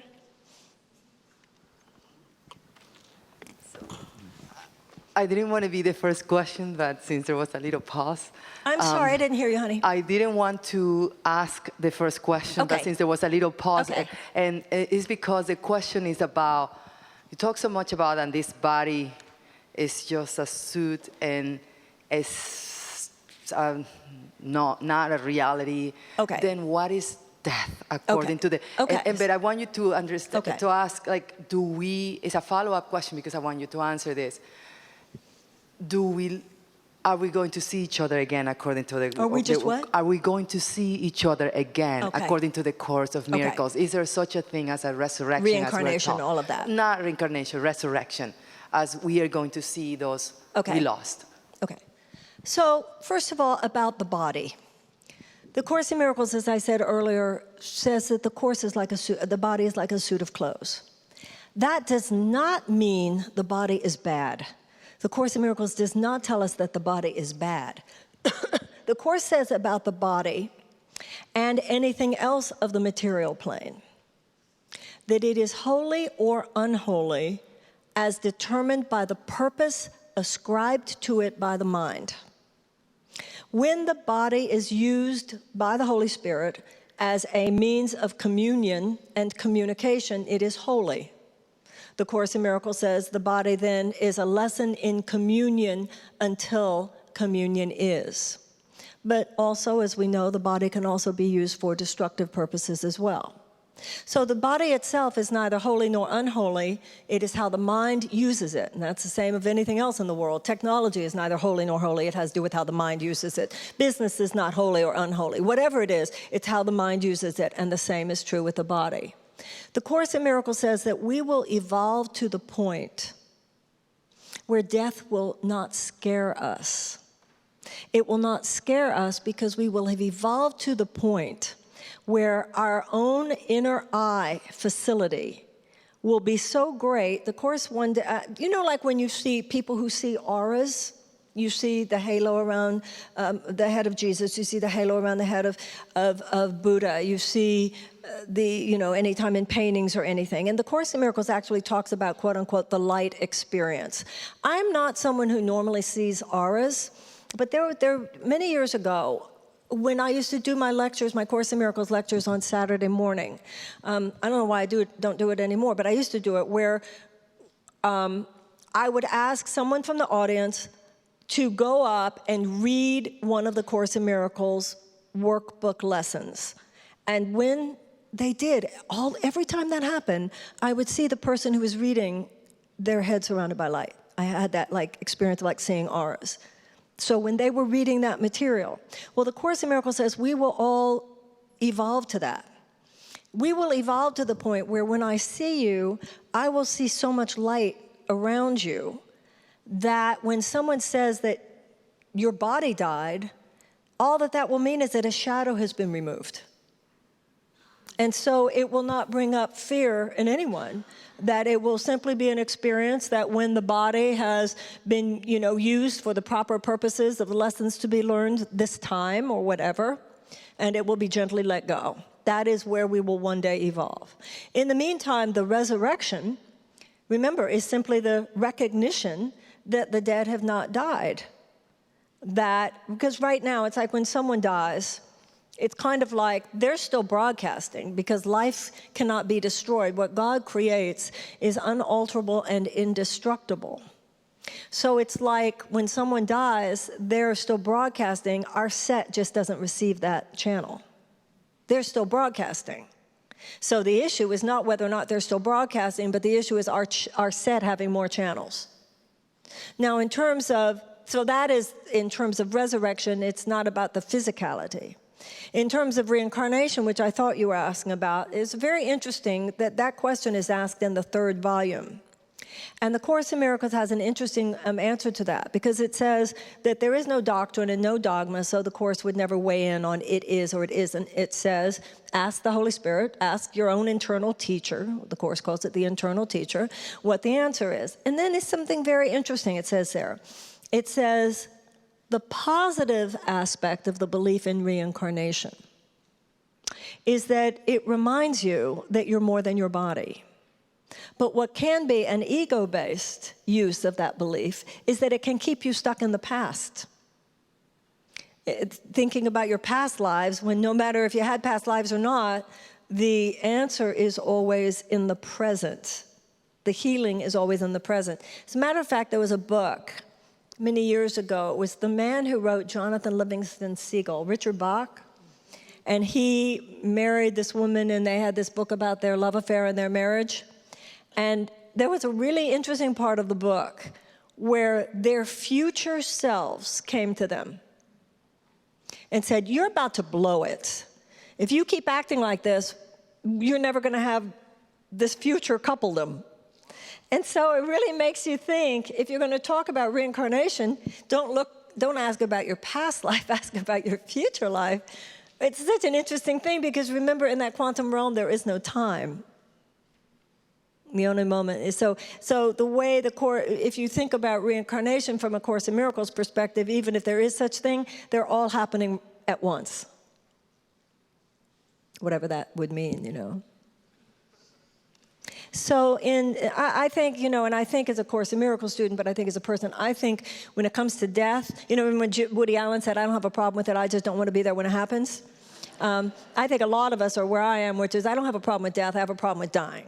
I'm not yet healed of fear of dying, but I don't have a fear of death. It's two different things. Yeah. Make sense? But I'll get there. We'll all get there. Okay. Who's next? Yes, ma'am.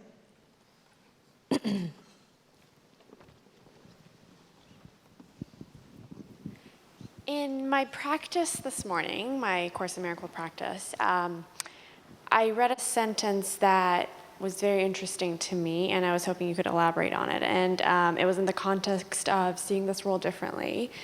And it said that essentially this world is a place for us to seek freedom or to find freedom. And I feel like a light bulb went off in my head, but I don't fully grasp it. Are you able to elaborate on that a bit? Well, first of all, do you know which the lesson was? It was, I'm on day 57, so it's the reviews. Okay, it was day do you have it on you? 33. You might want to read it and then read the context. It'd be very interesting. Yeah. Freedom in this world, yes, we're here to find freedom, but the only way you can find freedom in this world is, as I was saying earlier tonight, to know that you're not of this world.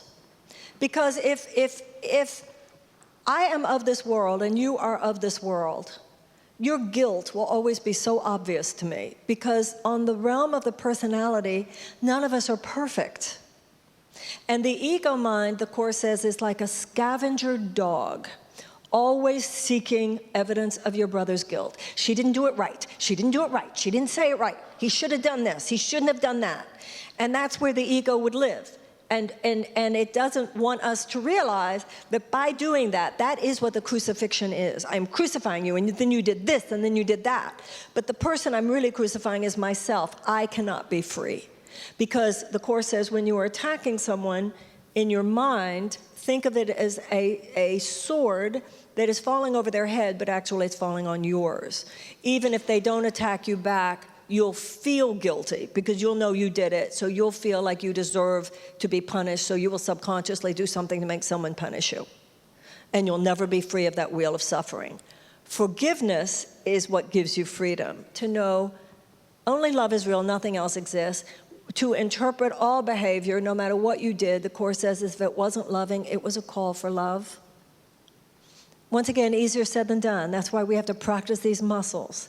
That is the only freedom. Forgiveness is the only freedom in this world. Forgiveness of self through atoning for our errors. Not through pretending we didn't make them, not by avoiding remorse or regret, owning it, making the proper amends, and seeking to be different. Does that make sense? Thank you. Okay, yes, ma'am. And that's why when Charles was singing, he came to teach us to love one another. That is the only salvation, is that we love one another. Yes. Hello, Marianne. Hello, everyone. It's such an honor for me to be here. I finally raised my hand to just thank you. Thank you. For your work. Thank you. For your books. Thank you. I used to roll my eyes and think, who are these people? They're saying books can change your life. A Return to Love has changed my life. Thank you. Thank so I you. want to thank you from the bottom of my heart for all the work that you do. Such Thank a blessing. You. Thank you so much. That's it. I don't have a question. You're so sweet. Thank you. Thank you so much. God bless you. Thank you. That is so sweet. Thank you. Yeah, when people say words, I'm like, yeah, I'll say that to Shakespeare. Is that a wave rather than a question? Right? Bye, bye, bye. Okay, who's next? Yes, ma'am. Lady over there.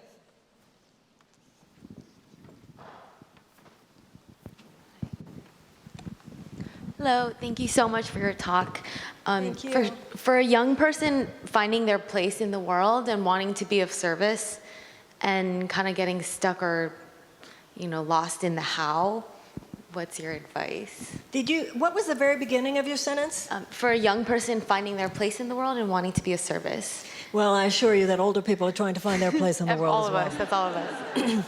The part of you that finds his place in the world has nothing to do with age any more than it has to do with gender or anything else. So I'll tell you your place in the world. I actually have divine knowing exactly where you're supposed to be and exactly what you're supposed to be doing. Would you like me to tell you what that is? Yes, please. You're supposed to be at Marble Collegiate Church in this room with all of us. I feel that. Thank you. How do I know that? Because you're here. There is nothing else. Life is just a sequence of instants. It's not about geography, because that's all the mortal plane. It's not about what the activity of the mortal plane. It's about who you are within the experience. It's not about what you do, it's about who you are. There is nothing that you can ever do that can match in importance becoming who you really are. And so anything that you do, anywhere you do it, is just the vessel, is just the form. The Course makes quite a distinction between form and content. The form, where am I supposed to go, what am I supposed to do, and everybody, I don't know, how old are you? 29. Right, well, you're in your Saturn return, so you're really going through all that stuff. It's actually happening Yeah, today. I know, it's complicated, and the 20s are hard. I understand that. I'm not minimizing that. But ultimately, I can tell you, even though everybody in their 20s goes through that angst, I assure you, everybody 50 or over wishes they had just known to relax. Right? And that life was going to happen, and that worrying didn't do anything. You know, it's like, especially these days, in this culture, you got to be doing something, and you got to be, you know, by 30, you're supposed to be achieving this or achieving that. You know, it's like some generations are like, when I was your age, I was out there working. I've always felt with my generation and younger people like saying, when I was your age, I was just, you know, fucking around and listening to music and smoking dope, so should you. You know, I feel that, maybe not the smoking dope, but I don't know. But I mean, there was a time when we really got, you know, too many people in their 20s aren't spending enough time listening to great music. And just being and loving and having all these incredible love experiences before you have to, you know, be there with the kids and stuff like that. We've taken away from our culture and our civilization a sense that just be. You know, I first started reading The Course in Miracles when I was 27. And I remember how liberating it was, that it was all in my head. So The Course in Miracles makes it clear that there will be a specific form of ministry for you. You might now know, and it will have to do with what in the East is called your Dharma. Maybe you already have a knowing that you're an artist, or you're a scientist, or you're to be a business person, or whatever. Maybe you don't know yet. But the point is, the Holy Spirit, just like nature appoints cells, you, the pancreas, you, the lungs, you, the heart, you, the brain, it appoints us. It will appoint you. It will assign you. You, North America. You, Africa. You, Asia. You, whatever. You, the arts. You, teaching. You, education. You, scientist. You, healer. Whatever. All of us healers, though. That will come. Your job is to put yourself in alignment with that wisdom. Now, that's not going to come, that quote-unquote advice is not going to come from me or any other human being. It's going to come from within you. So as you go deep, you just make your job going deep, and wide will make itself clear. You make, whether it's the Course in Miracles or any other, that is your path to make yourself the woman that God would have you be. And he says in the Course, every morning, where would you have me go? What would you have me do? What would you have me say, and to whom? And then know that every single encounter is meant to be a holy encounter. You have already, and I'm just saying this because probably it's true, because this is how life is, you've probably already met people in your life who could have opened doors that didn't open because you weren't present enough with them in that moment. That's why the key is not looking for a door. The key is being present enough in any given moment that doors automatically open. You know, one of the things I've seen in my own life, much to my sadness, is how many times miraculous things happened and I missed them because they were so easy. I didn't think anything that incredible could come on such a soft cloud. Right? And so that's not only, you know, this whole idea of things that come from out of the blue. And we miss life, we miss opportunities because we're trying to figure out where we're supposed to go rather than being where we are. Does that make sense? Thank you. Enjoy 29. Okay, yeah.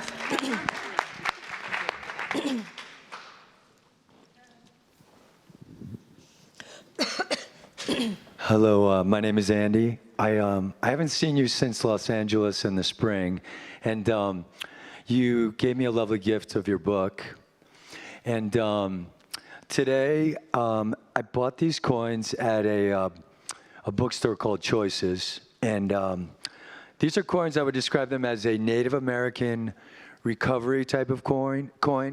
And at my best, in a few days, I'll go visit my parents. And my mom will want me to go to church. And I'll go to a Native American burial ground in this town on Cape Cod that they now live on. And they have like a gift, a gift stump where people do a giveaway. And, you know, I usually leave coins or other things that I might have in my pocket. But I wanted to, return the favor and give you one of these coins.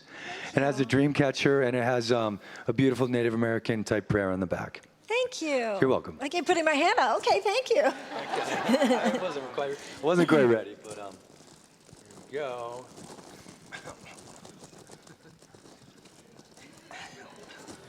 There you go. You're welcome. No, this is great. Renew the spirit.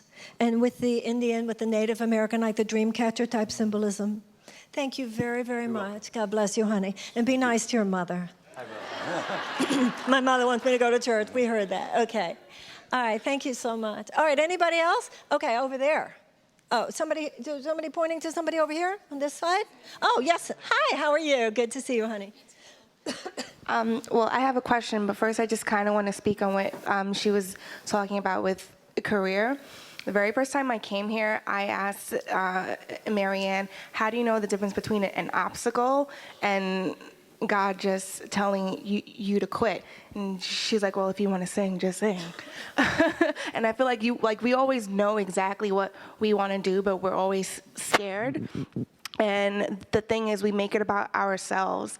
And the very last time I was here, I talked about a song I wrote about suicide called Stay. And I had 7 people who were watching and here write me and say, you don't know, oh my God, I'm going to cry. You don't know what that song, it did for me, and it saved my life. And I'm like, yeah, this is bigger than me. It's not really about me. It's about my service. And I feel like you always know what that service is, deep down.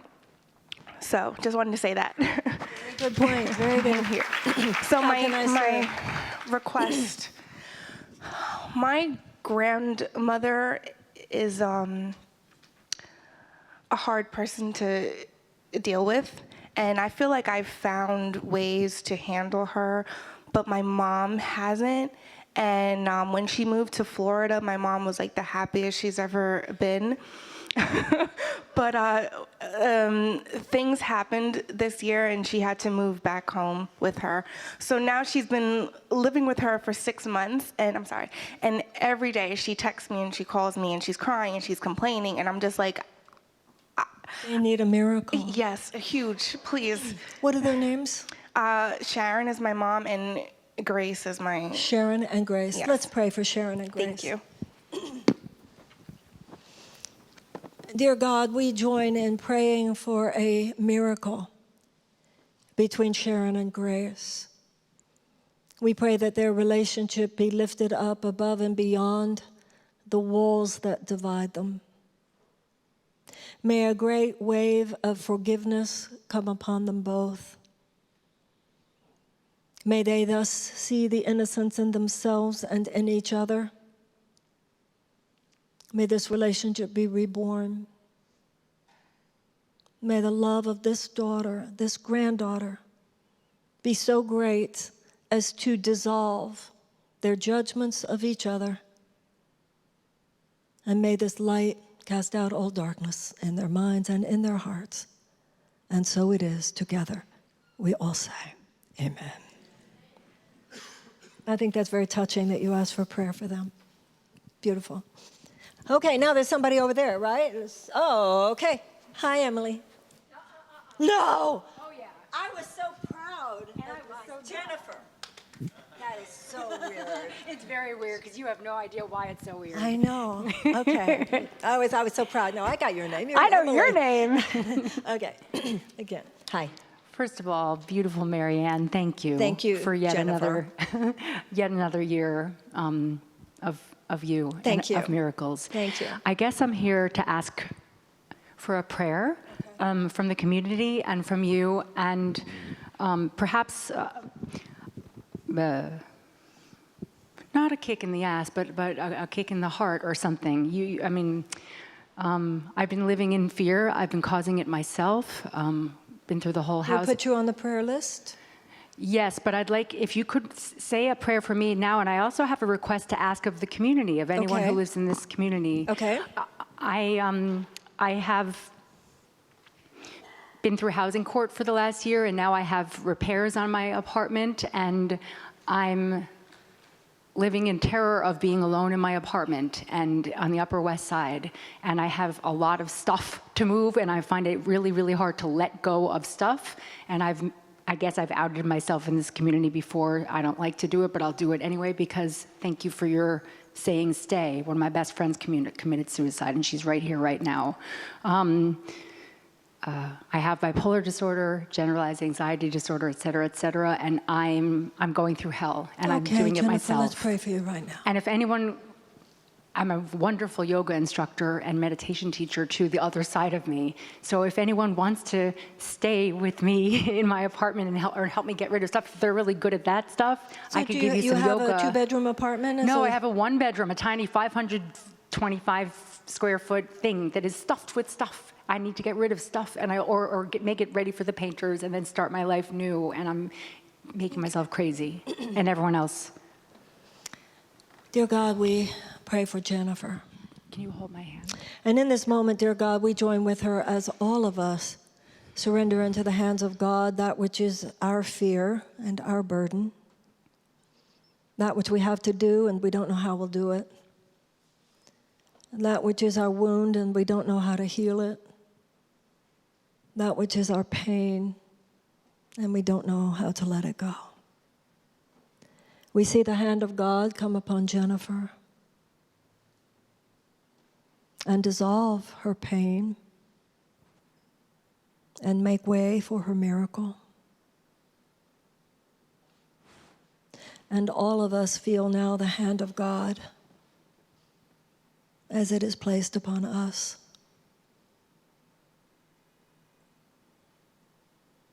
And we join with Jennifer, and for her and for each other, we receive the peace of God by which we know all shall be well. And so it is together. We all say, amen. Thank you. Okay. All right, now over there. Can I give you this? Thank you.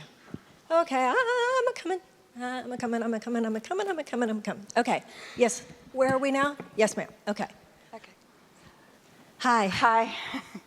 I want to thank you for this amazing evening, amazing spiritual evening of joining of all the religions together. It really means so much. And O Holy Night is one of my favorite carols. Me too. I love it. But one of the things I wanted to mention is that every year I set up a tree. And the thing that's so amazing to me about our Christmas tree is our life. Because there are so many ornaments that I put on my tree every year, and they represent so many people in my life, and so many people who are not in my life anymore. And they represent my life in the sense of where I've been and where I've traveled, and things that approached me and said, you must be on the tree.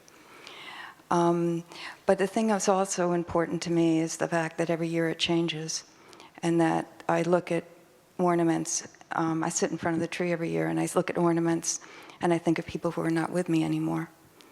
And I think of people who were very much a part in my life, which was my mother and father and my grandmother. And I just wanted to put that out to everybody in the room, that your tree is your treasure, and it's your life, and that every year you pick out, I always have a natural tree, and every year the tree is different. And every year I decorate it differently, and every year sometimes things are missing. You know, one of my biggest childhood memories, one of my clearest childhood memories was when I was a little girl. I don't know if they still do it, but every year at Houston Museum of Fine Arts, there was an exhibit of Christmas trees from all over the world and how they look different. And this is how the trees in Norway look, and this is how the trees in this country look or that country look. I remember it so well. There's something so enchanting, and especially because we didn't get to have one, but I love to look at everybody else's, so thank you. That's beautiful. Just because we're Jewish, and that's cool. We do other things, but that was beautiful what you said, and a beautiful Christmas tree is a delight. Okay, who's next? Anybody? Yes, sir. Yes. So my question is, what's the difference between the ego and the personality? And I've done a lot of reading on the ego and heard talks or whatnot, and becoming present to the ego, but not so much on the personality. And can one transcend their personality? Okay. First of all, the word ego, is used in many different ways. Like I once had a therapist, and she talked about positive ego and negative ego. So the Course in Miracles uses it a specific way. So there's a lot of semantic differences, and semantic differences only with other paths. The way the Course in Miracles uses the word ego is the way the ancient Greeks used it. It is the idea of the belief in a separated self. So my ego is the part of me which feels I'm over here and you're over there, and which, because of that delusion, is afraid of you, feels separate from you, feels the need to defend, feels the need to attack, feels the need to compete because there are only so many resources. That's what ego is. Now, personality, remember when we were talking tonight in the prayer, in the meditation, and I talked about Joseph? Joseph would be archetypally personality. Marry her, take her out of town, bring her back. Navigate the material world, which is necessary. If he hadn't married her, if he hadn't taken her, Egypt back, all of that. That had to be done. So there's nothing wrong with personality. Personality is good. There's, there's the peony, and there's the rose, and there's the bird of paradise. So the differentiation that occurs naturally as just an aspect of life is not by definition ego. Look at little kids who clearly are egoless, before they have egos, but they're still so different and so unique. So when the Course in Miracles talks about transcending ego, it doesn't mean transcending personality. In fact, one of the things I have a rough time with sometimes is this idea that some people have that an egoless person has a certain kind of calm. That's like, what? I'm Jewish. I don't get that. Some people don't have beige personalities. We have purple personalities. That is not what says whether there's ego one way or the other. Ego is fear, and the attack and defense and judgment and blame. So somebody can be very calm like this, like I don't have an ego, but really they have knives in the back of their, because really, it's all passive aggressive. That person's not egoless, right? There's nothing about style that determines that. It's what's really substance, which is am I judging you? Am I blaming you? Am I diminishing you? Am I all those things? Does that make sense? So when the Course in Miracles talks about transcending ego, it's not saying transcending personality. As a matter of fact, it's freeing your personality. Look at little kids. Little kids who have amazing personalities. It's about the content of love. It's not about some kind of picture of what it should look like. According to anybody else's perception. Does that answer the question? No, I didn't do it. What part did I not get to? What? Tell me. I'm wondering now, as just like to piggyback off of that, so the parts of our personality that maybe are not serving us, I don't know if that's what he was talking about, but that's what I'm talking about now. Yes, that would be ego. So the part of me that would be dishonest is my ego. The part of me that blames instead of blesses.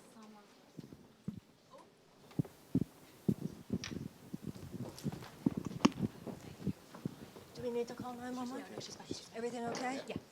Oh, no, that's quite. You all right, ma'am? Okay. Yes. So if I'm the part of me that would blame rather than bless is my ego. The part of me that would defend, the part of me that would attack, the part of me that would be limited, the part of me, all those things we talked about tonight, when my weakness rather than my strength, my being distracted, my being afraid, all the things that are the lesser parts of me are a product of ego. And that's why when somebody will judge you, oh, you're in your ego. Well, I have to be in my ego to see you in yours. So when somebody judges you for having your ego, only their ego could judge your ego, right? So forget that one. And it's the part of us that we can outgrow, that we can evolve beyond. And when you... Sometimes we misinterpret personality. So the negative traits of a person say, oh, that's just their personality. That's right. Oh, I see. Okay. That's right. Somebody said, somebody doesn't like your personality. They say it's your ego. Well, what was it about? It was just their personality might not have been to your liking, but that doesn't mean it was ego. It was, in fact, and I think women go through this a lot because, there's this whole thing, particularly with so much up now with Me Too, et cetera. Women, there's been this deep subconscious in some places, not subconscious, some places very conscious, but definitely subconscious, of the quote-unquote nice girl. A lot of this came up with Hillary Clinton's campaign, and we know this. We have studies. We've seen it. If a man expresses power a certain way, he's called powerful. If a woman expresses power, oh, she's too much. It's that kind of thing of what it's supposed to look like, what's supposed to be nice, right? So we all have to be very, very careful. And the point is that how other people are is not yours to monitor. That's really the whole thing in the Course, that God did not ask you to be vigilant on behalf of somebody else's process. And anytime you find yourself judging whether or not you think somebody else is in their ego, like I said, by definition, you're in yours. Now, the Course in Miracles says, you are not perfect, or you would not have been born, but it is your mission to become perfect here. We have all had egoless moments. I've had egoless moments. We've all had egoless moments. Moments when we were in love, moments when we held a child. We've all had egoless moments. The issue is how many and how often. So what we want to get to is the point where those become more the rule than the exception. But once again, we're all on our path. And we all have situations, usually is determined by our own particular childhood issues, where, I've noticed that in life, like with friends and relationships. It's not like, oh, you're ahead of me. That's not how relationships usually are. Usually it's, you're half a step in this area, and I'm half a step behind. I'm half a step in this area, you're half a step behind. And that's why people are assigned to each other. You can lift her up when she's a little further down. She can lift you up when you're further down, usually because you had different childhoods. Does that make sense? Thank you. Yes, sir. Well, I'm Shelley. The last time I saw you was right after 9/11 in St. Bartholomew's Church. I remember you said something that so resonated with me, which I'll paraphrase, which was, don't expect the people that got us into this to get us out. And it kind of stayed with me all these years, and so I'm happy to see you again. But other than that, my beautiful daughter-in-law, Angela, is in Bath, England right now. And for 3 years, she's been doing everything to fight cancer, and has done every kind of holistic thing really imaginable. When she first got it, she said, I will do anything, but I will never get radiation. I'd rather die. And tomorrow, she's getting a super duper blast of radiation. Because after it all, this is her last thing. She just wants to live. So if we could all just, maybe Om would just say something for Angela. So this is a friend of yours? This is my daughter-in-law. Your daughter-in-law. And what is her name? Angela. Angela. Let's pray for Angela. So Angela's having radiation tomorrow. And we will include in this prayer, there might be someone here or someone that you know who also needs a physical healing. So let's pray for Angela now. Dear God, we join in thinking about Angela. And we call to mind any of us or anyone that we know for whom we also wish a physical healing. And we pray that God send to Angela and to all those included in this prayer the divine physician. To some of us here, he appears as Jesus. And we witness as Jesus places his hand upon Angela. And as his divine perfection impresses itself upon her consciousness, she is freed from all belief in sickness, and she is healed.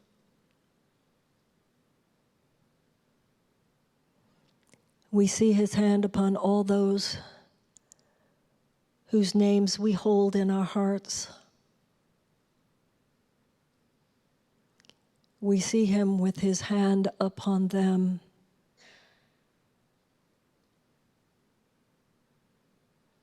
And they are healed.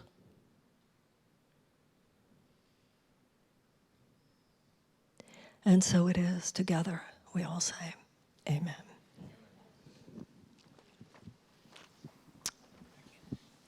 Okay, that gentleman back there, right? Okay. Hello. Hi. My heart is bursting. Maybe it's because I had coffee, but I think it's because I love you.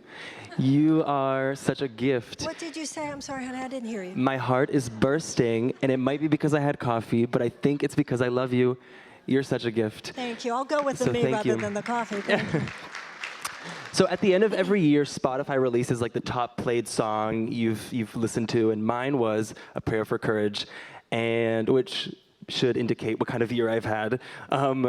And I just wanted to say, you've made me brave. You've given me so much strength. I listen to that prayer every morning, and it really just put me in that space to receive. And I've known since forever my Dharma and what I've wanted. And I've allowed so many blessings into my life. But I realized I've been addicted to fear. And it's also stopped me so often from getting where I want to be. And you've made me brave. And tonight especially, you've made me myself. Your words really took me there. So thank you. Well, now my heart is bursting. Thank you. Return to love? You don't? Okay, Jennifer or John or some, would you somebody get this gentleman? He doesn't have a return to love. I think you might like it. Thank you. Thank you.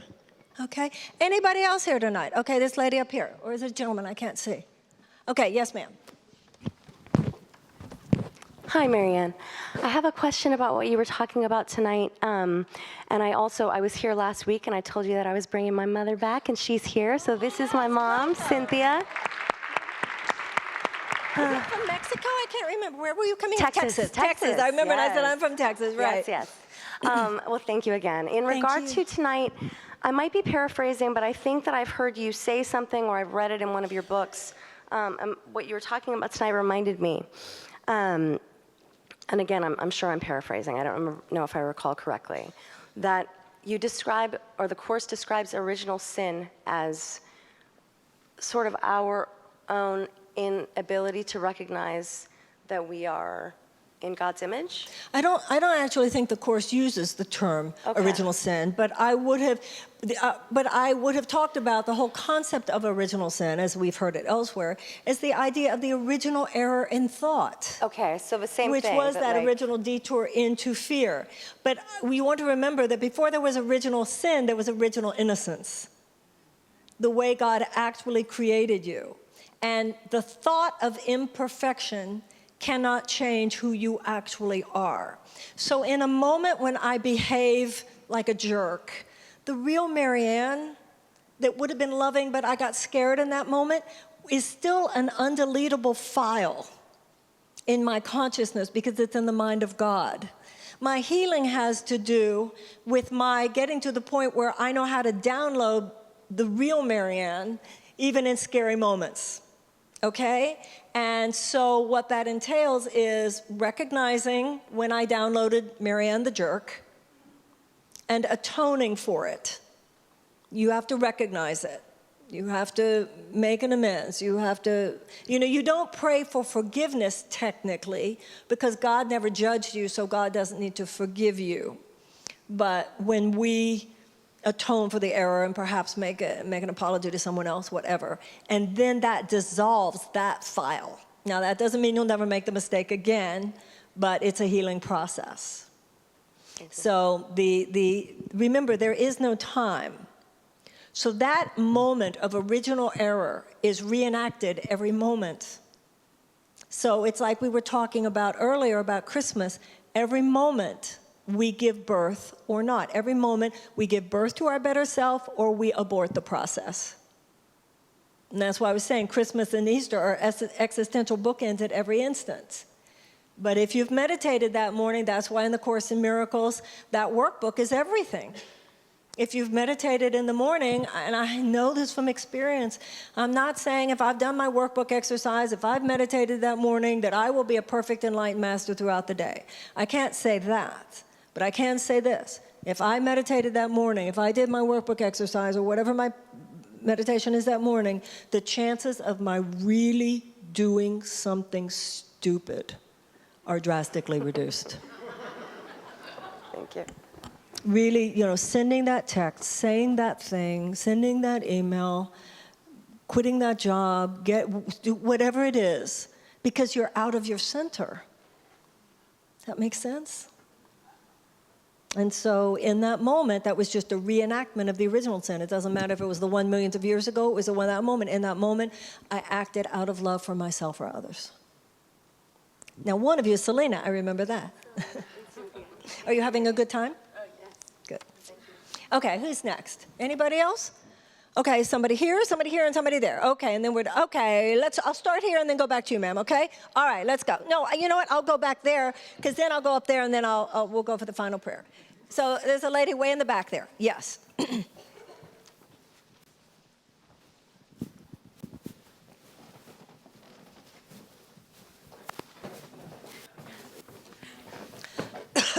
Hi. Hello. This is awesome. You're awesome. Thank you. You Takes really one are. to know one. Yes, you've made a difference in my life. Thank you, ma'am. And I want to talk to you in reference to that, and maybe you can use yourself as a reference. When I don't know if A Return to Love was maybe your first spark to the world. This was my first book, yeah. It was? Okay, so in your first spark, I don't know if you, like for me, I know exactly what I'm to do. Mm-hmm. I know exactly what I'm to do. Okay. And I'm on that path and I'm focused on what to do. Okay. And it hasn't happened yet. There's a big thing and it hasn't happened, but I can see my progress on the way, on the journey. Okay. And I understand who it's made me to be. Okay. So there's no wasted moment. Okay. However, I do want to do what I'm supposed to do. And in the journey, how do you know when you're possibly need to bring in the Calvary? If you're on the right path, if I have to take 50 years to do what I'm supposed to do, I will do it. But how do you know when to call in for help, when you're maybe tilt the path a little bit? Okay. In the Course in Miracles, he says, is it reasonable that I would give you a job to do and then not provide you with the means of its accomplishments? So the Holy Spirit is not only that which tells you what to do, but it's also that which tells you how to do it. The Holy Spirit is not just that which says, Marianne, I want you to do this or that. It's also that the part of me which says, you're going to have to work on that part of your personality or that's not going to happen. It's also the part of me that nudges me, calls so-and-so when I don't even know why. It's a part of me that says, no, you need to be there, even when I might not know why. Because the same voice that has a job for you, it's as present in this moment as it is in the final outcome. So you said you know what you're supposed to do. So with that same clarity, it will be given you also in paving the way to get there. So it's, that's why when we pray here, it's make me the person you would have me be in order to do what you would have me do. Because sometimes, I remember this guy, I've told this story before, it was many years ago, and he stood up and he was talking about how he had a plan. I don't know if it was to feed all the hungry children in the world or he had a plan, and nobody was as smart as him, and he knew the answer to make it happen, something like that. And what I and everyone in the room heard was that he probably did, but he was so obnoxious in his delivery, you couldn't imagine anyone wanting him on their team. Do you know what I mean? And it was so sad to listen to him. So often, when it's not just what we need to do, but who we need to become in order to accomplish it. Who we need to become so that the person whose help we need would even want to return our call. Right? That's as much a part of it. Right. So he's not absent between here and manifestation point. You're like wondering, what do I do between here and manifestation point? Well, he's as much here and here and here as he is in manifestation point. Right. So it's today, who do I need to be and what do I need to do? And remember, you're not going to have an impeccable result until and unless you're trying to be an impeccable person. You know, the ego says the end justifies the means. Gandhi said something that would be very much Course in Miracles, the end is inherent in the means. That's why I said to the young lady saying, what do you say to a young person? It's who you are. Am I the woman that you want me to be today? Because I'm not going to be able to do that great thing you want me to do, God, unless I'm the woman that you want me to be. Because how am I going to do a great thing if I'm not living in greatness? Even if I make it for a moment, I'll sabotage it. So the foundation is always the woman that you are. God, how do I be the woman that you would have me be today? And then that guidance system, that's by definition, that is the path to that which he would have you do. The being, I remember seeing once it said, to be is to do, Hegel. To do is to be, Schopenhauer. Do, be, do, Sinatra. I love that. Yeah, it's your being precedes your doing. I got that. Got that? I got that. God bless you, man. Thank you. Okay. All right, we got a couple more, and then we're leaving for the evening, and then I want to see you too, please. Okay. There was somebody over here, this lady here, and then that lady there. Okay. Yes, ma'am. Hi, Marianne. Hi. I just wanted to know what the Course in Miracles says about dreams, because I had a dream in 2013 that it was, I was all in light. I had so much joy. I had so much love. And I woke up crying because I missed that. And I felt like I was sitting right next to what I perceive as Jesus. You probably were. And I have been striving for that since 2013, which led me to you, which Dr. Wayne Dyer, and that's just something that I've been trying to understand. How do I get there again? Well, that's what it's, you know, first of all, the Course says this world is a dream. But in terms of the dreams you're asking about, clearly some dreams are of the spirit and some dreams are of the ego, like everything else. And that does sound like it was a real spirit awakening dream. And it was saying to you that you long for Jesus, you long for God, you long for however that doorway is for you. How do you get there? You get there through a serious spiritual path. Now, you might, I don't know if you relate to what I talk about. Sounds like you're interested in the Course in Miracles. But if you start doing the Course, you'll know if that's for you. If that's not for you, you ask God, say, then I don't think this one is for me. Books will fall at your feet. But the Course does say you can't get there by yourself. You need a teacher, which in the Course is an internal teacher. It's not a worldly teacher in the Course. It's an internal teacher. But the teacher comes in some form. So the Course in Miracles is one form, but there are other serious spiritual paths. But the answer to your question is, dear God, show me my path and help me walk it. Does that make sense? Thank you. Okay. Who's over here? Yes, ma'am. Thank you, Marianne. Thank you. A Return to Love continues to be on my bedside table. Thank you. And has meant so much to me. Thank as you. There's a relationship in my life that has been really hard for a while, and is somebody who also had to do also with my family and means a lot to my children, and where I'm struggling, and I'm trying to distill it down to the question without going into the story, is she had a misperception on what she perceived as a lack of a love response for me. But in her response to me, to tell me about that, it was through a very hurtful, just a horrible text and it was a text that I think the core of it is it belied my fear that I'd always felt in the relationship in terms of what was lacking, in terms of a love from her. And so I've been sitting knowing that she wrote to me out of her own hurt, and that even though it was a misperception, that her hurt was real. And so any response to her, I want to honor that. That even though I was not guilty of what she perceived it, her hurt was real. And she perceived it as a lack of love for me. Having said that, what I can no longer do in my life with anyone, including her, is apologizing for something that is not something I've done just to make peace. And so I've been stuck in a no response. And how long has it been? It was at the beginning of fall that she sent the text. And in the beginning, it was that I had to really sit with and take out my lashing out response and kind of showing where her character was at fault. And now it's just, I don't know how to respond. Okay. A mistake that I have sometimes made is thinking I have to respond sooner than I have to respond. Yeah. Don't respond till you know in your heart you're clear about what that response is. You sound like someone who is still in process. Yeah.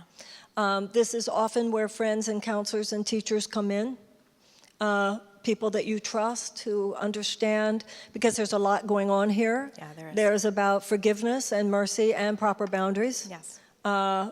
Sometimes, holiness says yes, sometimes holiness says no. You're still working through all that. Yeah. Is there any external reason why you have to have written her yet? No, I mean, the two things. The answer is obviously really no, and yet, so she's responding in all these ways because she's probably in her assumptions that my lack of response is a lack of love. Okay. So she's blocked me and unfriended me in Facebook. There's all these things, but it's also because it affects my children, because it was a relationship that was dear to them. Okay, what is your name? My name's Alana. Alana, do you feel comfortable saying her name?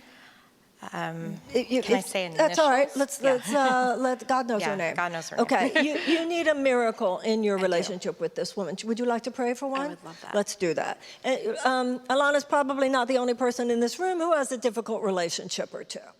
So, by all means, when we pray for anyone, bring in yours as well. Okay? Dear God, we join with Alana as she places in your hands the relationship with the woman of whom she has spoken. We know that you know, dear God, the issues there. And all of us call to mind any person with whom we might be also having a difficult relationship. And we pray for Alana and we pray for ourselves. May these relationships be lifted up, above and beyond the walls that would appear to divide us. We place these relationships on the altar that they might be altered. May a great wave of forgiveness come upon us. May we see only the innocence in ourselves and in each other. May Alana and her friend, and may all of us have these relationships reborn as the light of God within us all joins us as one and casts out the darkness of the ego mind. And so it is together. We all say, amen. Okay, anybody else? Are we done for the evening? Okay, all right, let's say the final prayer. Some of you I will see either in Los Angeles. No, I'll be here once before we do that, right? Okay, sorry. God willing, we'll be here next Tuesday night, right? I have a prayer list here, and please know before I pray to you, those of you here in New York and also those of you on live stream, how honored I am that you were here with me this evening. So thank you so much. Thank you. Thank you. Let's pray. Dear God, in this moment, we take our physical farewell. And in this moment, we take the opportunity to deeply and truly wish each other well. We pray for Yenny, for Kristen, for Shirley Braun, for Greg Braun, for Vivian and her family, for Louis and Ingrid, for Annette, for Christina, for Heather and for Andre, for Eva, for Hope, for Roxy, for the Keita family, for Angela, and for Sue. All of us in this moment place our burdens and our fears in the hands of God. All of us in this moment place in God any questions we have. We place in God's hands our country, whatever country we live in. For those of us who are American, we place in God's hands our democracy, our government. At this time of chaos and upheaval in our country and in our world, dear God, send us the miracles that we need. We take this moment to pray for those brave firefighters in Southern California. Dear God, send your angels to minister unto them. Bless them and protect them. Dear God, bless and protect all the people affected by these fires. May your divine waters quench them. They need a miracle there, dear God. Please send it forth. And now go forth in confidence and go forth in peace. For there are angels to your left and there are angels to your right. There are angels in front of you and angels behind you. There are angels above you and angels below you. God himself has paved a path of light. And all that needs miraculous healing is miraculously solved within this light. We place into this situation the relationship between the United States and North Korea. We place within this situation everything that scares us. For on this night, we have remembered the light of Christ by which all darkness is cast out. Walk in the path of light, and in any given moment that you feel fear or confusion, put out your hand in front of you as would a small child looking for the guidance of an elder brother. He will take your hand, he will put you back on the path, and should you request, he shall keep you there. Such is no idle fantasy. He is here. And so it is together. We all say, amen. God bless you, everybody. Thank you.